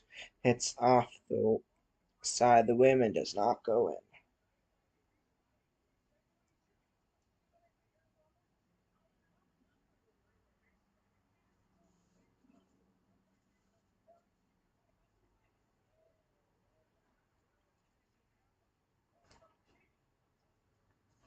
Now on for a second free throw, number 1. It goes up, and this one does go in for the Pacers, making it a 84-58 game now. It's movement down the field. Porter Jr. back out to Collins. And it's going to roll back in for the Bucks. 61 now for the Bucks tonight as they get it back to 13 now with it. Back to Halliburton. Goes up for the basket. Hits rim. Does not go in. Giannis is going to take it. And this first game of the playoffs, it has been, of the 2025 playoffs, it has really been domination by the Pacers throughout the game. So the Bucks get the rebound after that miss. As it goes back, number 1 gets it, and it goes in for the Pacers again, just continuing to dominate now, back up to a 15-point game. As it goes up, look away for a second, but it winds up not going in. So now movement down. As it goes up for the basket, it's going to be taken back by the Bucks. So now with it, Giannis goes back to Porter and goes back up for the 3, and it does not go in, but Portis Jr. tries to go back up, and that is going to go in for the Bucks, and it's going to be a timeout that is called, and we'll be back in a moment after the break.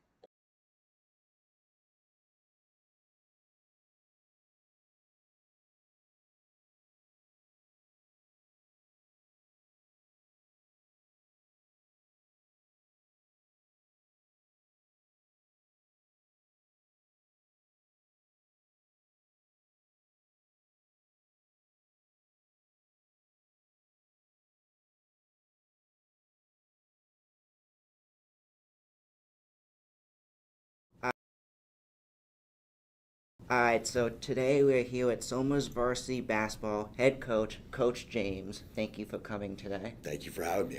I'm excited to be here. And the first question I have for you is, what inspired you to become a basketball coach? I think it stems from having a lot of great coaches back when I played, coming from youth, CYO to AAU to high school. I think seeing a lot of the great coaches that I had and the mindset that they had given me it definitely inspired me to be the coach I am today. All right. And how did you work up to where you are now as a coach? It's been definitely a long journey. I started as a CYO basketball coach in St. James of Carmel and kind of worked my way up. I was coaching there even when I was playing at Carmel, so I would leave practice to go to another practice to coach. And then shortly after that, I was a volunteer assistant at Carmel High School where I played, and I was there for about 6 years. I was a assistant varsity coach, and then my final 2 years there, I was a head JV coach as well. And then after that, kind of just worked my way up to becoming and doing my job as becoming a head varsity coach. So that's where I'm at today. All right. Very cool. So you started to tell us a little bit about that already, but what is your background in the sport of basketball? Yeah, I played. So I grew up in Carmel. I had two older brothers who went through the Carmel system and played for Carmel basketball. I did my time there as well. I was a 3-year starter there at Carmel. Ended up graduating from Carmel and having an opportunity to be on staff right away, which was great for me. So that was where kind of my coaching career kind of took off, and I'm grateful for it because I played there and I was comfortable there, and it definitely was a place to give back to since it was my community as well. Yeah, most definitely. So how do you strategize your team for each game? It's different each game. We have the same mindset. It's from any team I coach, it's the same mindset of making sure these guys know that we can win this game. But we strategize based on our opponent, depending on what we kind of want to play and the style we want to play. Every team that we go up against is different. So the strategy behind it changes almost week to week, game by game. But it stays a similar mindset of playing defense and how effective we can play defense and the ability to score the basketball. So, it kind of stays similar, but it changes a little bit when you play different types of programs and different types of teams. And what about coaching do you enjoy the most? I think the most enjoyable thing is, building relationships with the kids and the players. I think seeing the growth of the beginning of a season where you're first meeting a brand new team basically and kind of growing with them and seeing your relationship grow with different types of kids and learning how they are outside of basketball itself. I think that's what I pride myself in a lot, is just getting. And we're now back as now heading down the field. It's gonna be the Pacers with it now as a Halliburton up three that goes around the rim and does not go in. So Bucks taking it back now. Movement now, number 3, Porter Jr. Back out to 5, tries to throw it. It rolls out of bounds.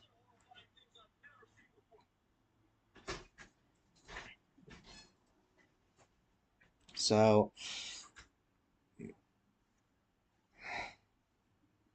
now throwing it back in. Number 3 throws it back out, finds 20. It's movement now back to Porter Jr. Goes back out to 5. The Bucks now back out to Giannis. Giannis has it. Goes underneath. Goes back out to 20. Goes up, hits the back of the rim, and does not go in. Taken back by the Pacers as it goes up. That one does not go in as well. So No scores on both of those drives. 3:03 left in the third. Score remains 86-63.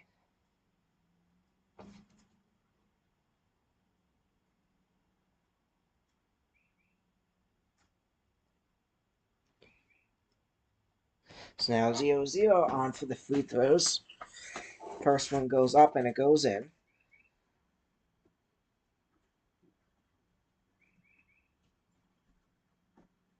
As now it's going to be a 14-point lead. Now Pacers just been dominating all day today as they continue here. Now on for the second free throw, number 0-0. So it goes up and it's going to go in again. So another one for the Pacers. 88-63 is your current score. So movement now down. Goes back. Number 3. It's the side of the rim. Does not go in.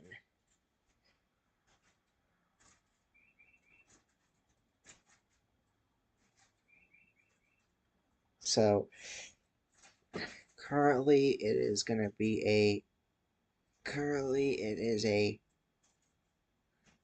pretty big lead by the Pacers, as it is off by a few points. So it is 25-point lead as another one goes up and it goes in for the Bucks, trying to narrow it back down.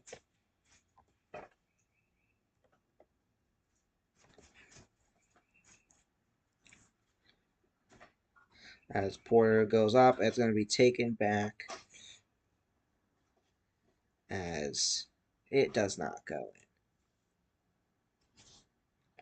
So 88-64 is your current score, with 2:56 left in the third.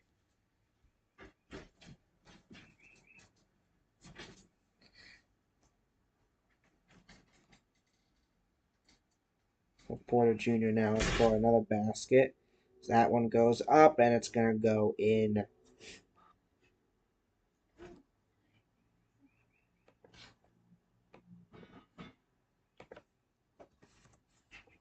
Now movement down the field with it.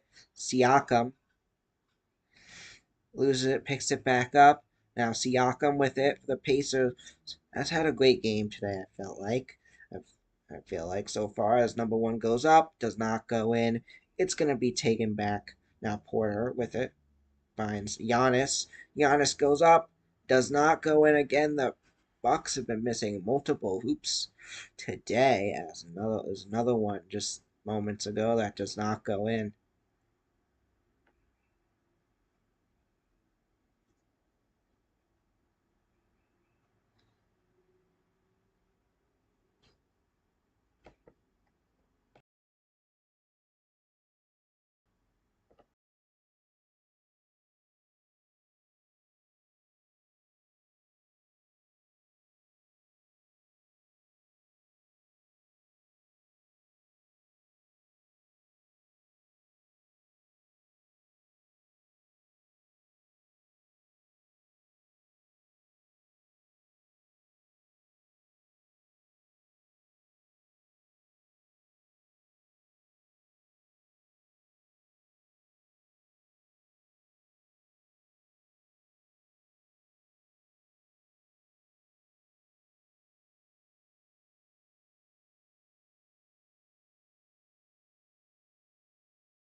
So guys, I apologize. It was muted the whole time. My commentating throughout the break. But yeah, basically it was the Pacers who pulled out, but then the Bucks made it a little bit closer, and we will be back in a moment after the break. But the Bucks made it closer. Bunch of great plays by the Bucks to make it closer there, and at the end of the day, the Bucks getting a little closer and closer back into this one. I don't know how long it was muted for, but hopefully not too long.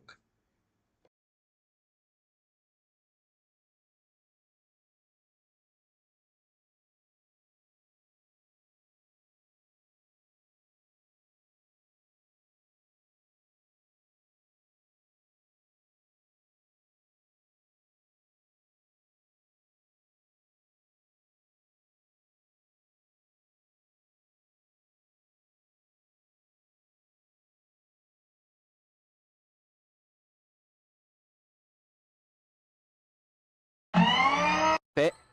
Now throws it. Kaczynski for the basket. So far for the Tuskers. Nanuet blocked by Ingram. Ingram with the ball to Aldretti and in for the basket. Contravera up for the basket and back to 32 up for the basket. Number 11. That's the now 15 for up for the three and.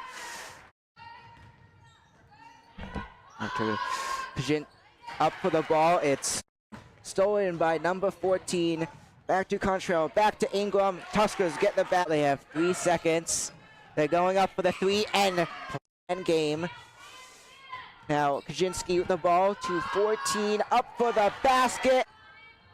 Pointer is Contrell. So we're back now as already the Pacers were able to get down, but the Bucks were on a. Also got to mention they were on a 10-point one before then.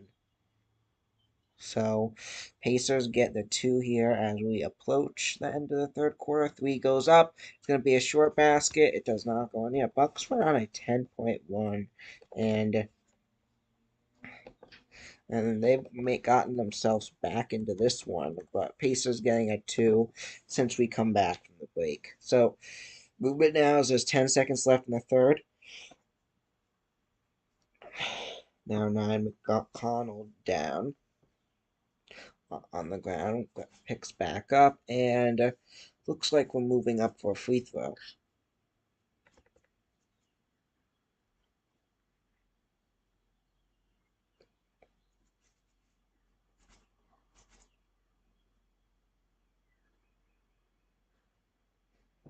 So now Porter Jr. on for the free throw here.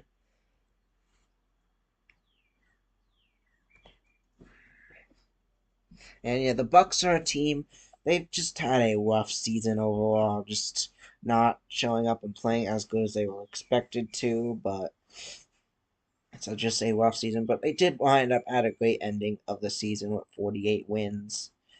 With 48 wins, 8 wins in the row to end the season, and they're still a team they're always a team that's going to be in it, as they do have Giannis and a great surrounding team. With Lillard coming back, it's going to be a tough team to still beat in the playoffs. Yes, I know they've had a rough season, but still Pacers, it's going to be rough, but they for them to come on top of the Bucks. But it has been a great game for the Pacers. If they play like they have today in every game of this series, they probably might as well will win. But a big 2 for the Pacers as that goes in now down the field, and that's going to do it for the third quarter. 93-76 is your score. We will be back in a moment.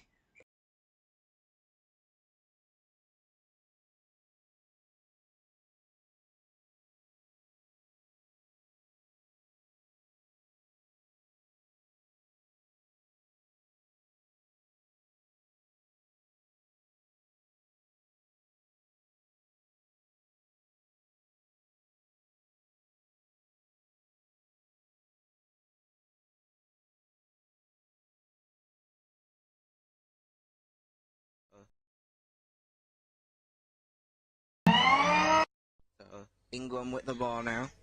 But now it's going to be Kaczynski who shoots the up for the 3. It goes in. Aldretti who shoots. 23 goes up. I gets in for a 3. Katie, rebounder, Katie Hoffman. Number 12 now. Cadence Nicholas gets it up around trying to get away from Somer's defense. And 23, a little distraction play there. And number 23, Katie Hoffman, an attempted three-pointer. One with the ball. Goes it up for the 3. It goes in. Tyrez throws it out to 12's Cadence Nicholas. And she gets up for a 3. Her, Sophia Tyrez, inside the paint. Goes up for a layup and makes it for 2. But now it's Contreras with the ball. The freshman gets the basket. Along with O'Brien, also in for the Tuskers. Aladretti with the ball. Back to Krasinski. She shoots the 3. And the pass way far out.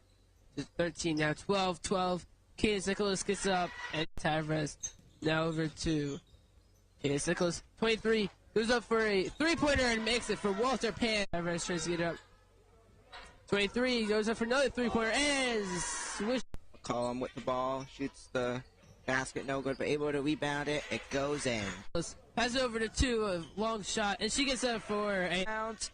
Back to Aladretti now for the 3. It goes in for the Tusker. Number 2 gets up for practically a free throw. It is all called the Soma Sports Broadcast. Schmidtberger finds Aladretti. Back out to Ingram. Back out to Contreras, who shoots for the basket. Goes up. Hits the back of the rim. Does not go in. But recovered by Somers. Back to Contreras, who shoots the 3 for the Tusker. Number 4. Over back. A lot of passing here, but now she's in the paint. Number 34, Nicolese. Doesn't get in for 2, but they get the rebound. Number 4 up. And folks, the game is over. That will. And that is our game, folks. 61-36 is your final score. Alright, so I am here with Goes varsity basketball coach, Coach Mallon. And how do you feel about the team performance tonight? We lost. It's never fun to lose, but Walter Panis is really one of the top teams in New York State. Won states 2 years ago.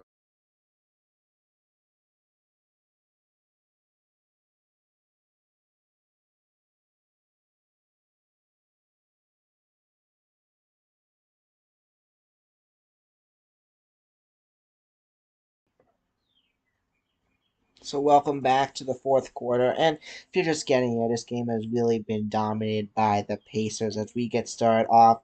Start of the fourth quarter now. As now, movement as we're starting back as Pacers have made it a 95-76 lead already as Pacers have gained momentum, now getting it back up to 19. But Bucks get a quick 3 there, and now it's... And now the Bucks get a big basket there. So now movement. There goes number 5. Back out now. Goes back out to Siakam. Now back out to 0-0. Back out to Siakam. Siakam with it. Goes back out to 3. Who goes up for the 3. And it goes in for the Pacers now with 98 here tonight. As they bring it down the field now. It's Porter Jr. Goes up. Bounces off the rim and does not go in. It's now taken back. Siakam back out. And it's going to be taken by number 3. Takes it down. Back to 0. Back to 20. Goes up and it does not go in. So now Pacers taking it back. With it now. Number 9. Who goes back out to Siakam. Movement around. Siakam's been in a good part of the game. As it's now taken back by the Bucks. Goes up, goes in for the Bucks. A great steal and net which goes in for the Bucks. As why is the cat out there? I don't know, but it's now a 98-81 game.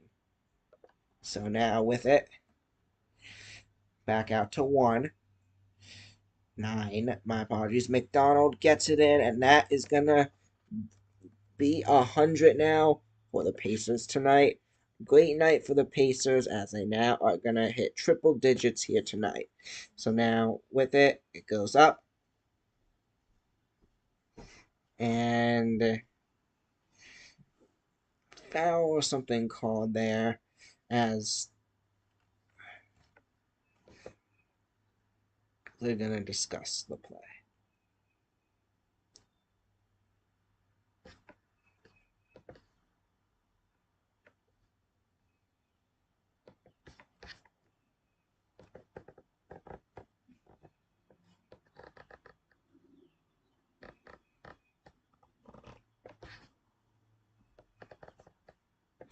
Now movement now, it's going to be with it, the Warriors.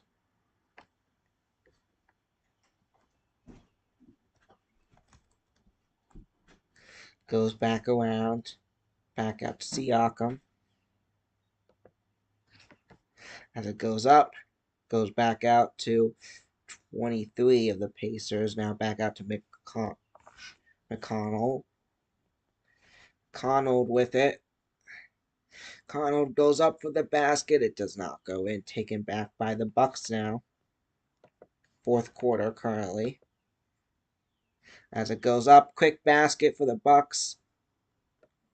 As that's gonna go in. Giannis. 100-83 is your current score.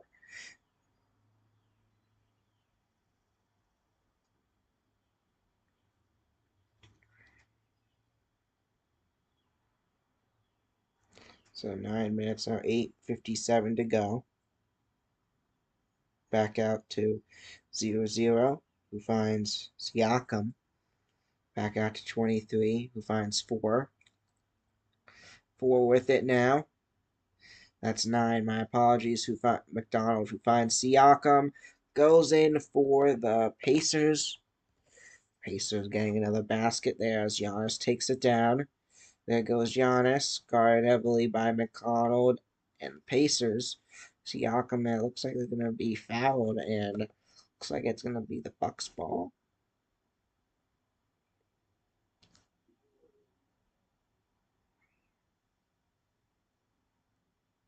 So back out now, it's going to be Giannis. Goes back out to Porter Jr.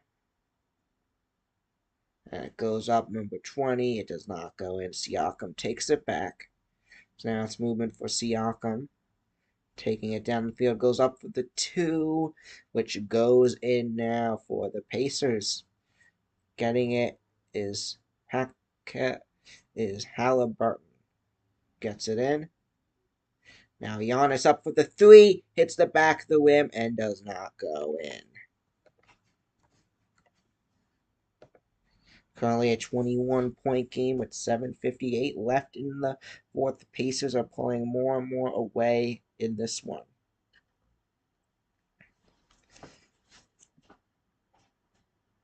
Benedict Matthew gonna come back out. It's been great for they're highlighting him again for the Pacers as there goes Giannis, goes up for the basket, and it goes in. Now 85-104 is the score. Now bring it down the court. Pacers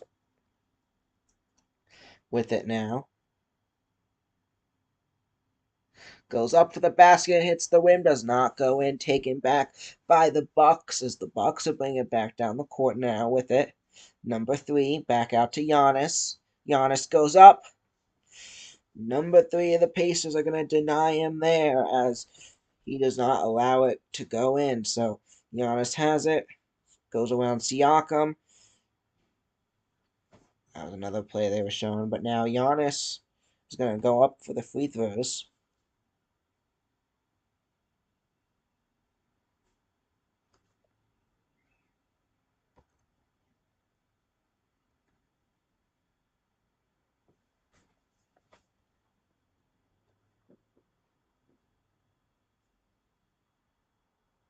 (104-8).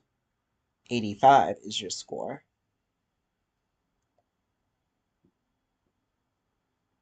As the first free throw is up, and it goes in for Giannis. And Giannis Antetokounmpo been shooting a lot of free throws, been on the free throw line a lot today, as he'll get one there. And upcoming games to look out for, we got Grizzlies and Thunder Sunday at 1, we got the Celtics and Magic. Tomorrow at 3 as well.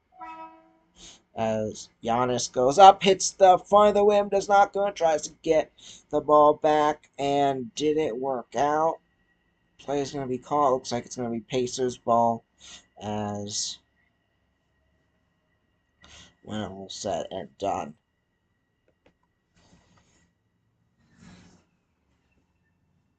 So yeah, Pacers are going to have it.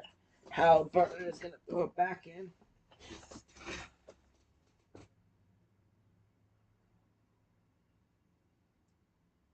And it's going to be a timeout for the Pacers as we will take a break and we'll be back.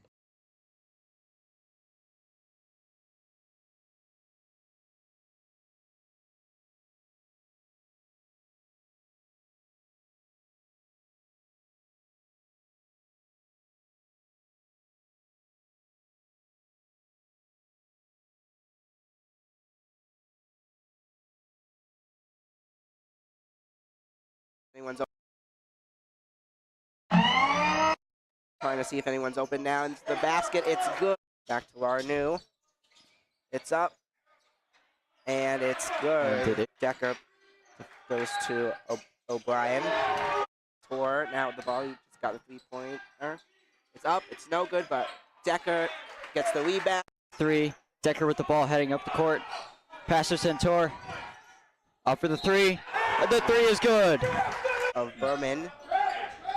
Berman out to Lar. Now Mayapak with the ball. O'Reilly going down the court for the number 3 of number 23. Back to Philip Santor. It's up. It's good.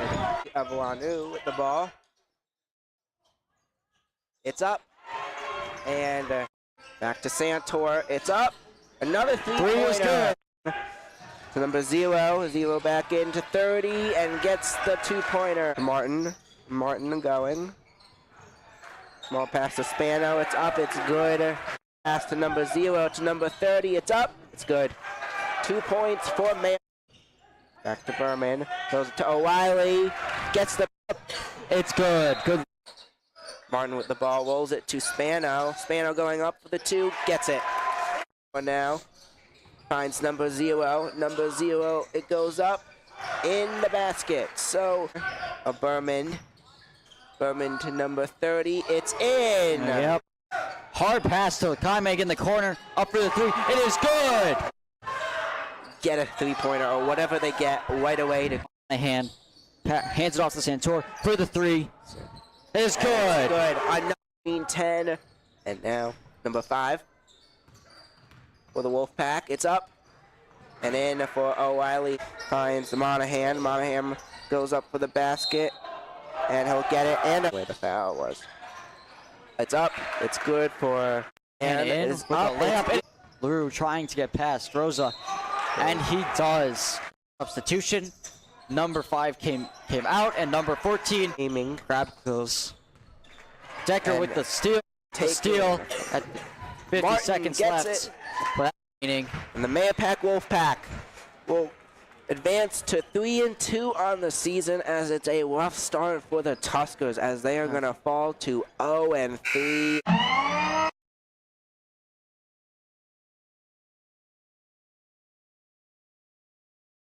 Welcome back now with a few minutes left in this one. I will be back in just a moment as I gotta do something pretty quickly.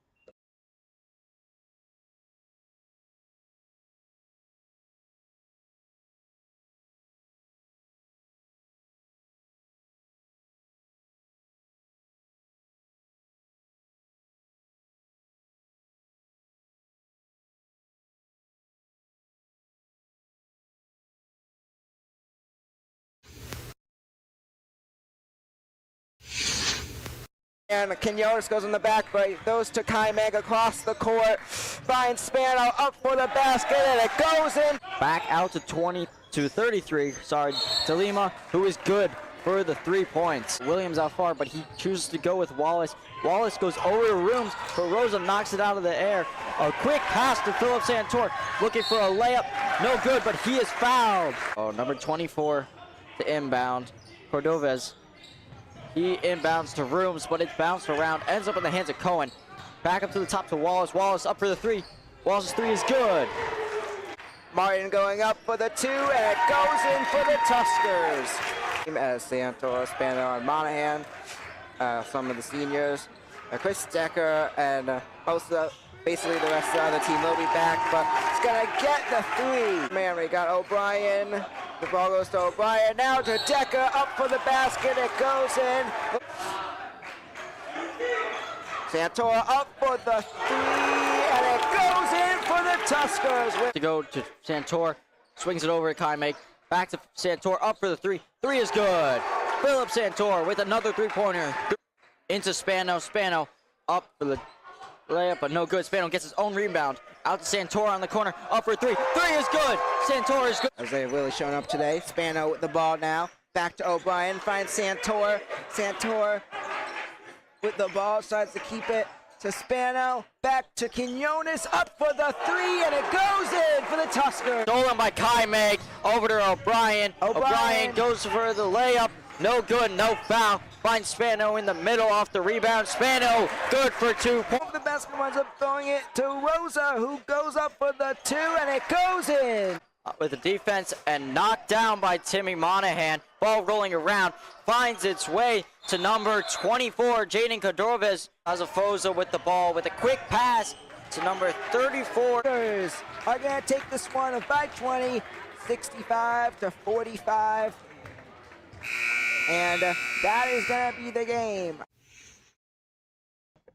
So we're now back as the score is 107 to 95. The Bucks have been on a 9-0-1 the last 2 minutes.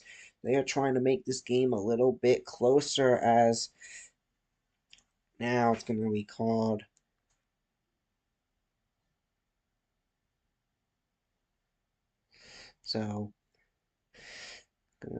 it looks like foul here, as Bucks trying to make a comeback. It's only a 12-point game, but this game, if you're just getting here, it's just been dominated most of the day by the Pacers as it goes up for the basket. That would have sealed it most likely for the Pacers, but it does not go in. Bucks, it's Giannis.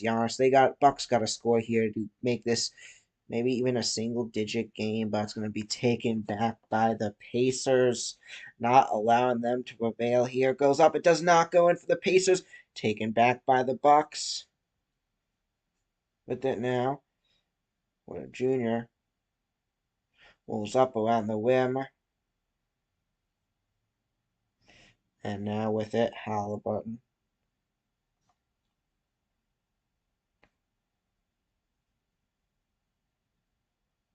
Back to Siakam. And it's going to be called, and something called here as the team's weight.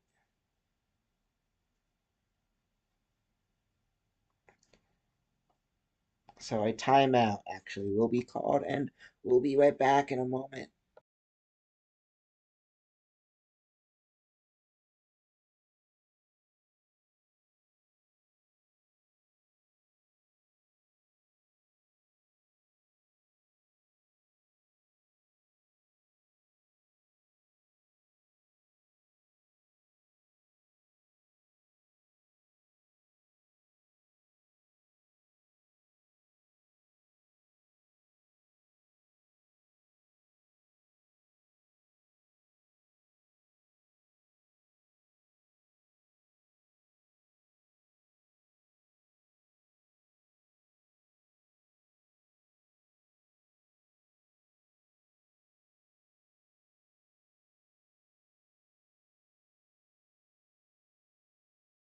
As it goes in for the Tuskers.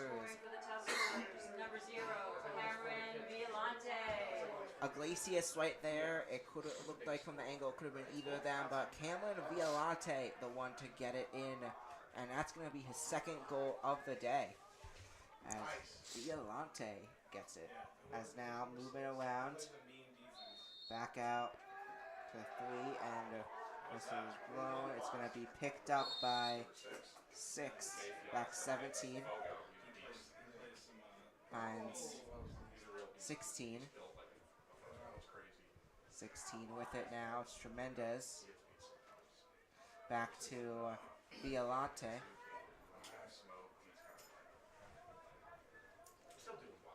Back out.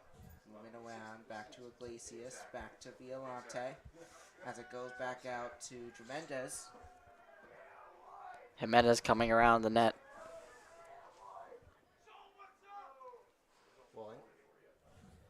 Jimenez drops it off to Violante. Violante over to Russell. Russell back to Violante. Violante making his way behind the net with a pass over to Kelly. Kelly trying to work through his defender. He loses the ball in the process on the ground. Anyone's ball at this moment, and it's going to be a flag thrown out. And it looks like the penalty is going to be on Mason Kelly.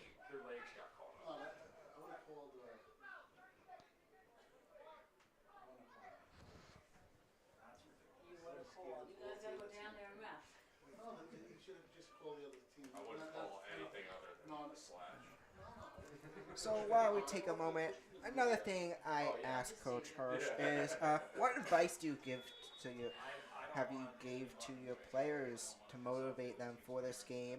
And he said every game is a great opportunity to learn and put the program on display in community, and this is a great opportunity to show what they got against a very strong opponent that has statewide recognition in lacrosse of Farmingdale. So now movement around, 25, back out, movement around, so formation to Farmingdale. With it now, back out in the middle now for last 4 minutes and 11 seconds left in this one, as it's currently a 12-point game. Pacers up by 12, so now movement now. Pacers start off with it after the timeout. As movement now for Halliburton. It's going to be lost, picked back up by Halliburton, goes up the basket. It does not go in. It's going to be taken back by Porter Jr. now.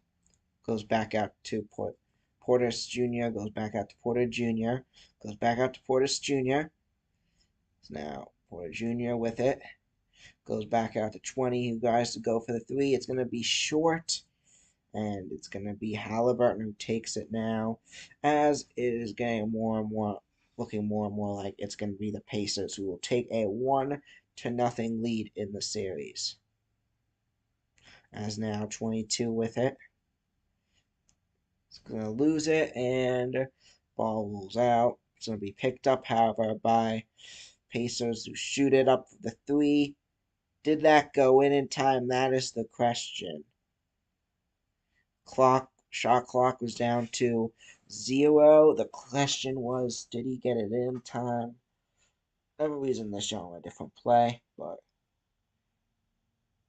looks like they did not get it in.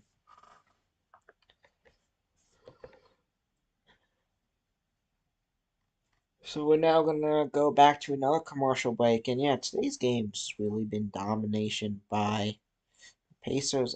Bucks have made it a little bit closer, but it's really been the Pacers. And we'll be back in a moment after a commercial break. Watch the Soma Sports Broadcast, where we break down the world of sports. Back, he throws. There's 2 defenders on the tight end. Interview guests. We're here with Coach Packard, who will be interviewing today. Predict upcoming sport games. To win it 26-23, the Chargers win. Debate sports. Who is the best NFL team of all time? The Cowboys have won 5 Super Bowl titles. The Patriots, one of the best teams. Discuss our opinions on the latest in the world of sports. Alex Bowman. I think he could make it far. He's been impressive. And much more. A fumble. This could be game. I'm with Nicky Duffy. Dean Palzal. I would definitely say DP, Dean Palzolo. He definitely had a great game. Just a Hail Mary. Will he get it? Bounces off the Bears defenders. Touchdown. When I first joined last year, you wanted me long distance, but then you threw it. And I think by now we've really proved that we are the most dominant team in Section 1. It's going to be a pick. Picked off by Miguel Iglesias, and he's going back. Watch our weekly talk show episodes of the Soma Sports Broadcast. You could find them on YouTube and Spotify.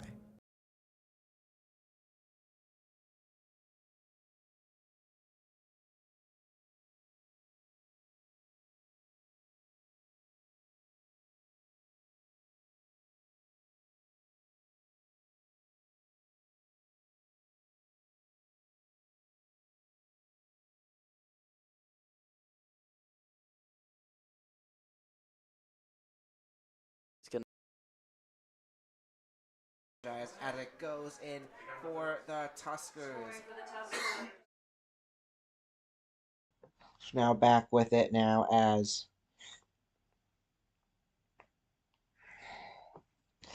taking it's going to be the Pacers. Goes back out to Siakam, back out to Halliburton. Halliburton with it. Goes back out to 33, shoots it up for the three. It goes in for the Pacers now. So Pacers get it in, making it a 110-95 game.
Now back out there.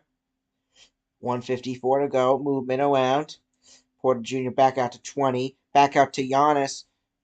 As it looks more and more like the game has been decided. It does not go in again for Giannis. And coming up next, we have the Clippers taking on the Nuggets. Exciting game. Tune in to ESPN for that. So goes up and does not go in. So whistle blown there. And the Pacers are celebrating. More and more likely it's going to be a 1-0 lead in the series. That's a 15-point game currently.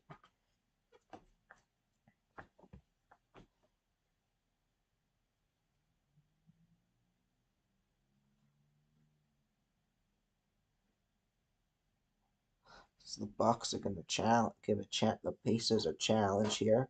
So play is under review now, and we're going to see what they're challenging exactly in a moment. As we go back to another commercial break, let's take a little look at more about what I do on the Soma Sports Podcast, some cool things we've gotten to do.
Hello, folks, and welcome back. Today we have the Somers Tuskers sitting at 8-0.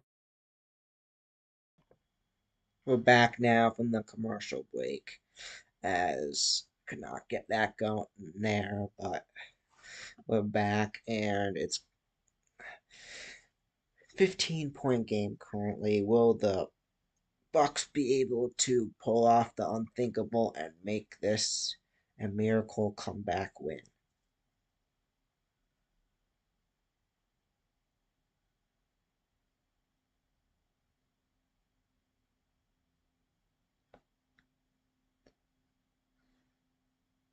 So 132 left in this one as they're still challenging the play.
So back out there now as now on for the free throws after all said and done are the Pacers.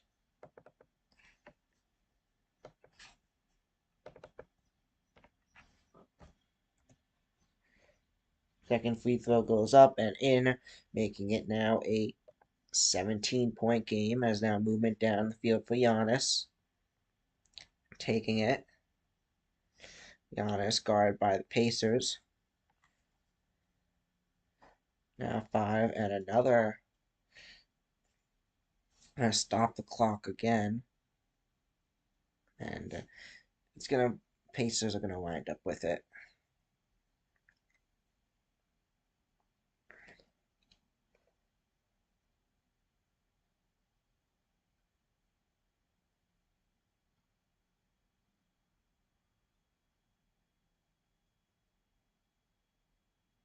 So with it now is be Halliburton and the Pacers. Halliburton rolling around, coming around. It goes back out to Siakam. Siakam goes up for the basket and it goes in for the Pacers. Another one for Siakam as he gets in. He's been a key player for the Pacers today. A lot of clutch plays.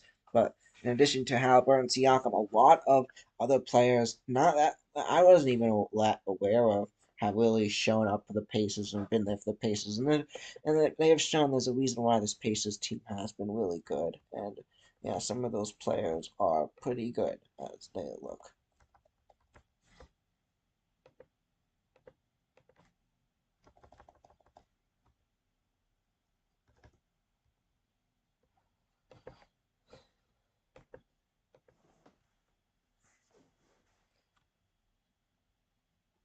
"59 seconds left in this one as, yeah, again, this has just been a Pacers game from beginning to end as they are currently up by 19. Bucks made it a little bit closer.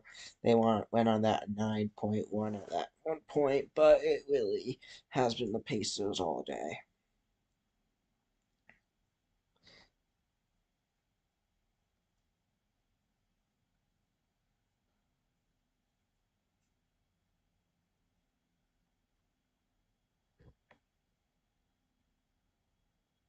And stay tuned as after we'll get to see a peek at the interview with the Somers varsity basketball coach, which will be on right after this broadcast before call it a day, but just a full interview with Somers varsity basketball coach, Coach James, just to see and learn a little bit about basketball coaches.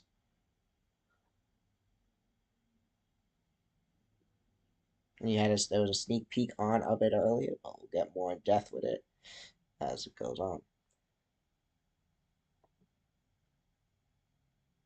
Go more depth in it as you get to see the full interview after this broadcast.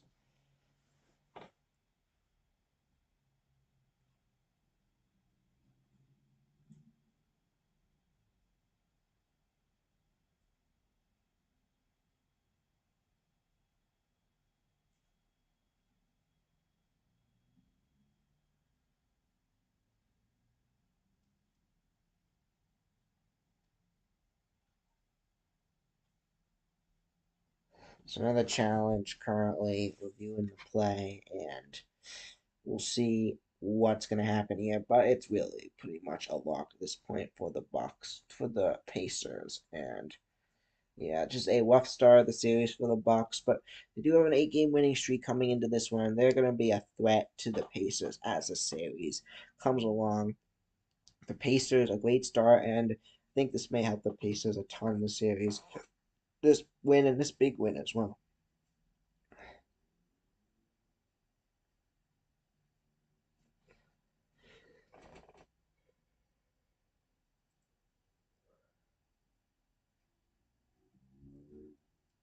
Siakam's second basket goes up and it goes in.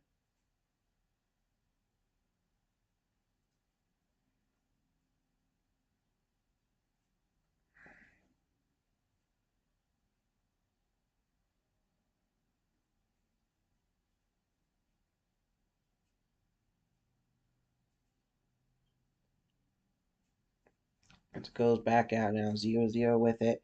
Close to a backcourt violation. I don't think they called it there, though, however. But now with it, McConnell with it for the Pacers.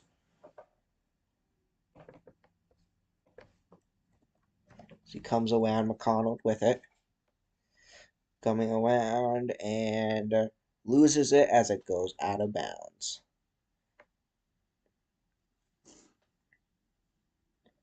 So ball rolls out of bounds. It's going to be the Bucks ball now.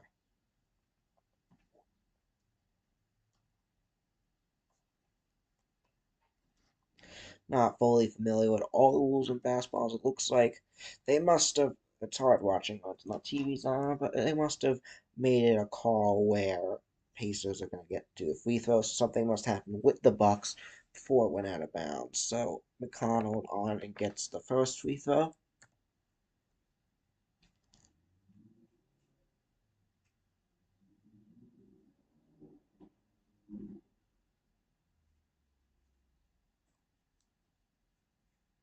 As now swapping in. Looks like the scrub's coming in. Number 14 comes in for number 3 for the Pacers.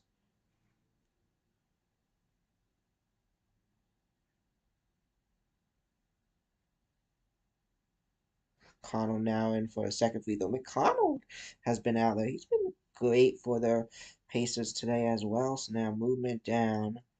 35 seconds left.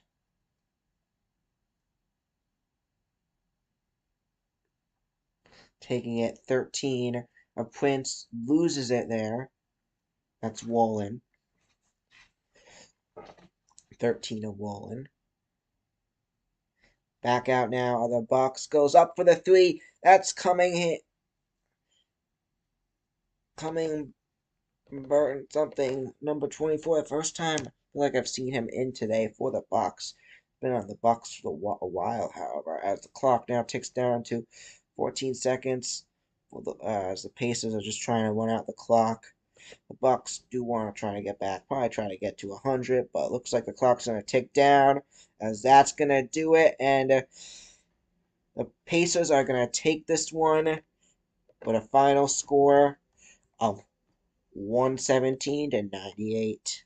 that's going to be your final score as the Pacers take this one. It was a great game, but the Pacers from the beginning just were the better team, were able to pull ahead and take control of this game early, and that's what happened as the game continued, and the Pacers wind up taking this one 117 to 98, and it was a great game, but Pacers win it, and they are going to take a 1-0 lead in this series.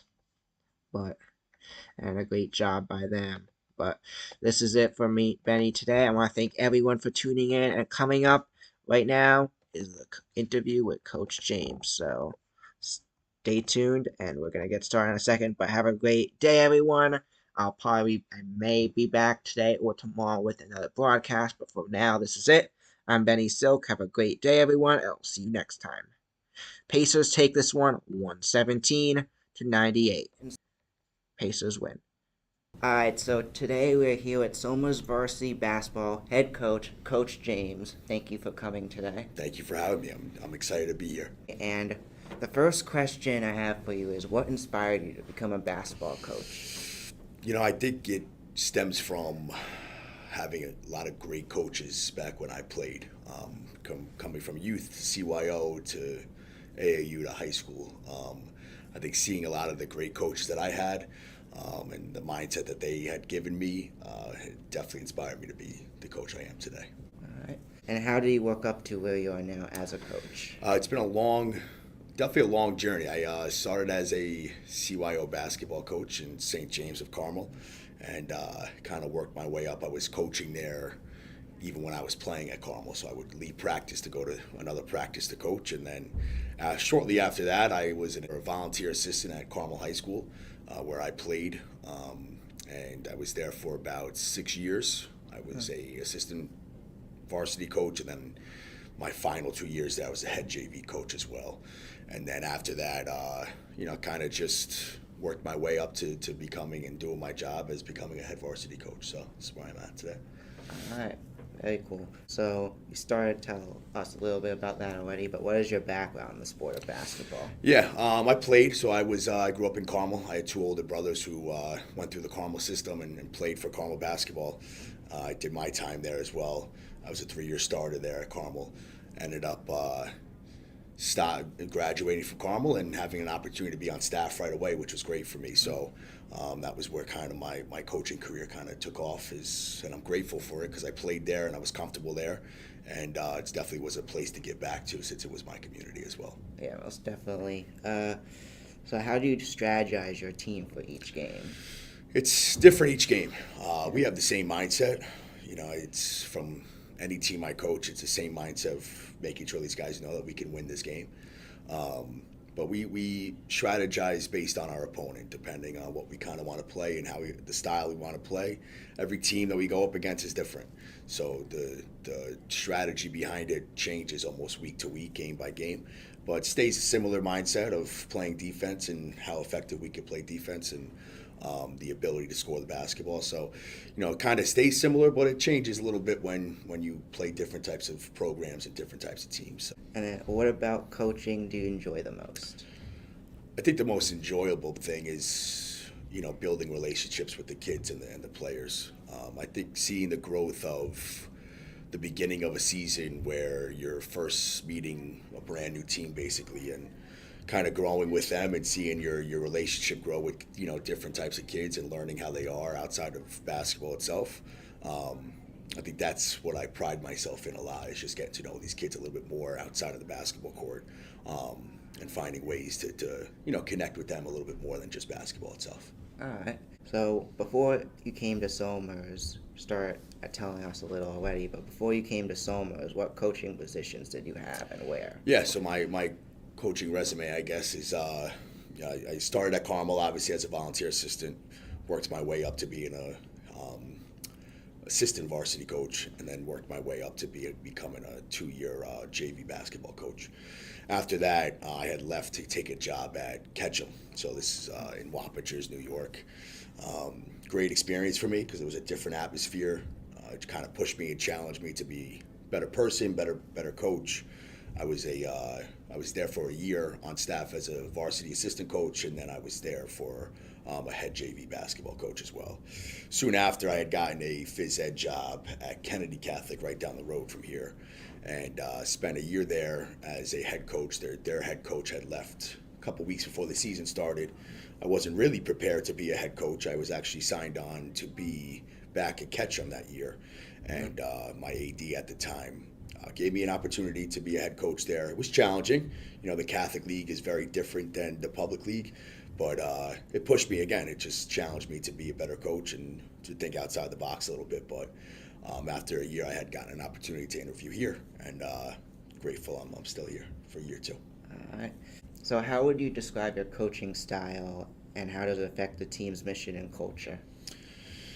So I'm a coach that is intense, I would say. It's a lot of accountability, and I think that's, I had a recent conversation with somebody about just teaching accountability more and more, because that's what life brings a little bit.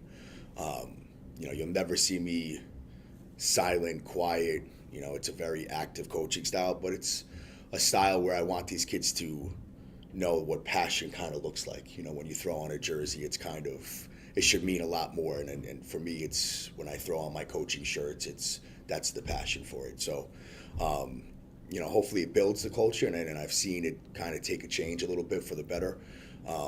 But it's for sure just allowing these kids to push themselves to a different level and getting to their ceiling, which I don't know if a lot of these kids know what their ceiling is yet, but challenging them to get there and be part of that for sure. All right, so during games and practice, how do you keep your athletes engaged and motivated? It's a lot about challenging them. Like, we've been in certain situations this year, and our record doesn't really show it, but we've been in situations where we're down at halftime a little bit, and it's, going into halftime is just challenging kids to play at a different level and play at a different kind of pace and speed. And they've learned to come out and challenge themselves and come back into games a little bit. So that's kind of what our practices have been like too. It's just allowing them the practices to be a little bit harder than the games. It's just to challenge them in those situations. So, we like to push these guys a little bit and just get ways to bring out the best in them that they don't think they had. So to definitely challenge them more. All right. So I see that you have a role in the New York Basketball Academy. Could you tell me a little bit about what you do there? Yeah, so this is, we're going on year 2, actually. This is my business. I own it. We started it 2 years ago just to kind of create a travel basketball program for all ages. We go from ages or grades, 2nd grade to 12th grade. So we started at 4 teams my first year, and then going into my 2nd year now is we're growing to 13, 14 teams. So it's grown. Just allows people to find a safe space in basketball. We travel a lot.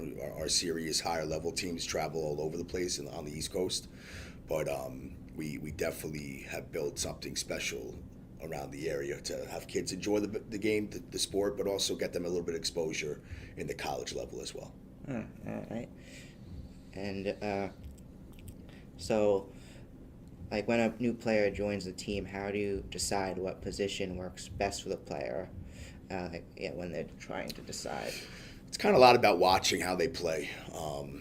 My old head coach used to tell me that he could tell what a player is, where he plays, the minute he starts to warm up and picks up a basketball. So I've gotten an eye of kind of where kids will fit and what's going to suit them best. But also, I tell kids all the time, like, we have an open door type of policy where if they feel uncomfortable in a position that we're playing them at and they want to kind of switch that up or talk to us about that, we allow those conversations to happen. We want, again, the key to high school sports and any sport, it's just allowing these kids to be in the best position that they feel comfortable in, right? So we might think as a coaching staff, a kid might fit a certain position, but meanwhile, the kid isn't really comfortable there. So allowing them to have those conversations with us is kind of the best that we have figured out to try to get these kids in the best situations possible. All right. And is there a certain basketball coach that you look up to, and if so, why? So if anybody knows me, it's I'm a huge UConn basketball fan. So Dan Hurley has definitely been somebody I look up to. His intensity is consistent throughout every single game, and if you watch him, he's just coaches extremely hard and he holds his kids accountable extremely tough, but he also loves on them very hard. So it's allowing, and players have trusted him enough to coach hard, right? Accept the hard coaching, but also at the end of the game, you'll see that he hugs his players, loves on his players. So it's somebody that I definitely look up to and hope to model to the best of my ability for sure. All right. And is there a certain NBA team that you root for? I'm a New York Knicks fan, diehard. So I've been following for 28 years now. So that's my team, and I'm hoping for a championship soon. And then to end things off, what is your most proudest moment as a coach? It's a tough one. There's a lot of proud moments, I would say. I think just getting the ability to coach different types of kids is one of my most proudest moments. But I think I in my time here at Somers so far, I think one of the proudest is last year we honored a kid that had torn his ACL during the football season. Okay, one of the Hauser brothers, and in one of the games it was us versus John Jay Cross River, and we allowed him to score the first bucket. Just to end his time here, and as a senior, it's always hard to kind of go through an injury. But just to see the moment and to see his parents in the crowd get emotional a little bit, and just to see him and his brother spend that time, one final time on the floor together, I think that was definitely a great moment for us as well here. All right, that's nice. All right, well, thank you for coming in today. Of course, thank you for having me. I appreciate all you do.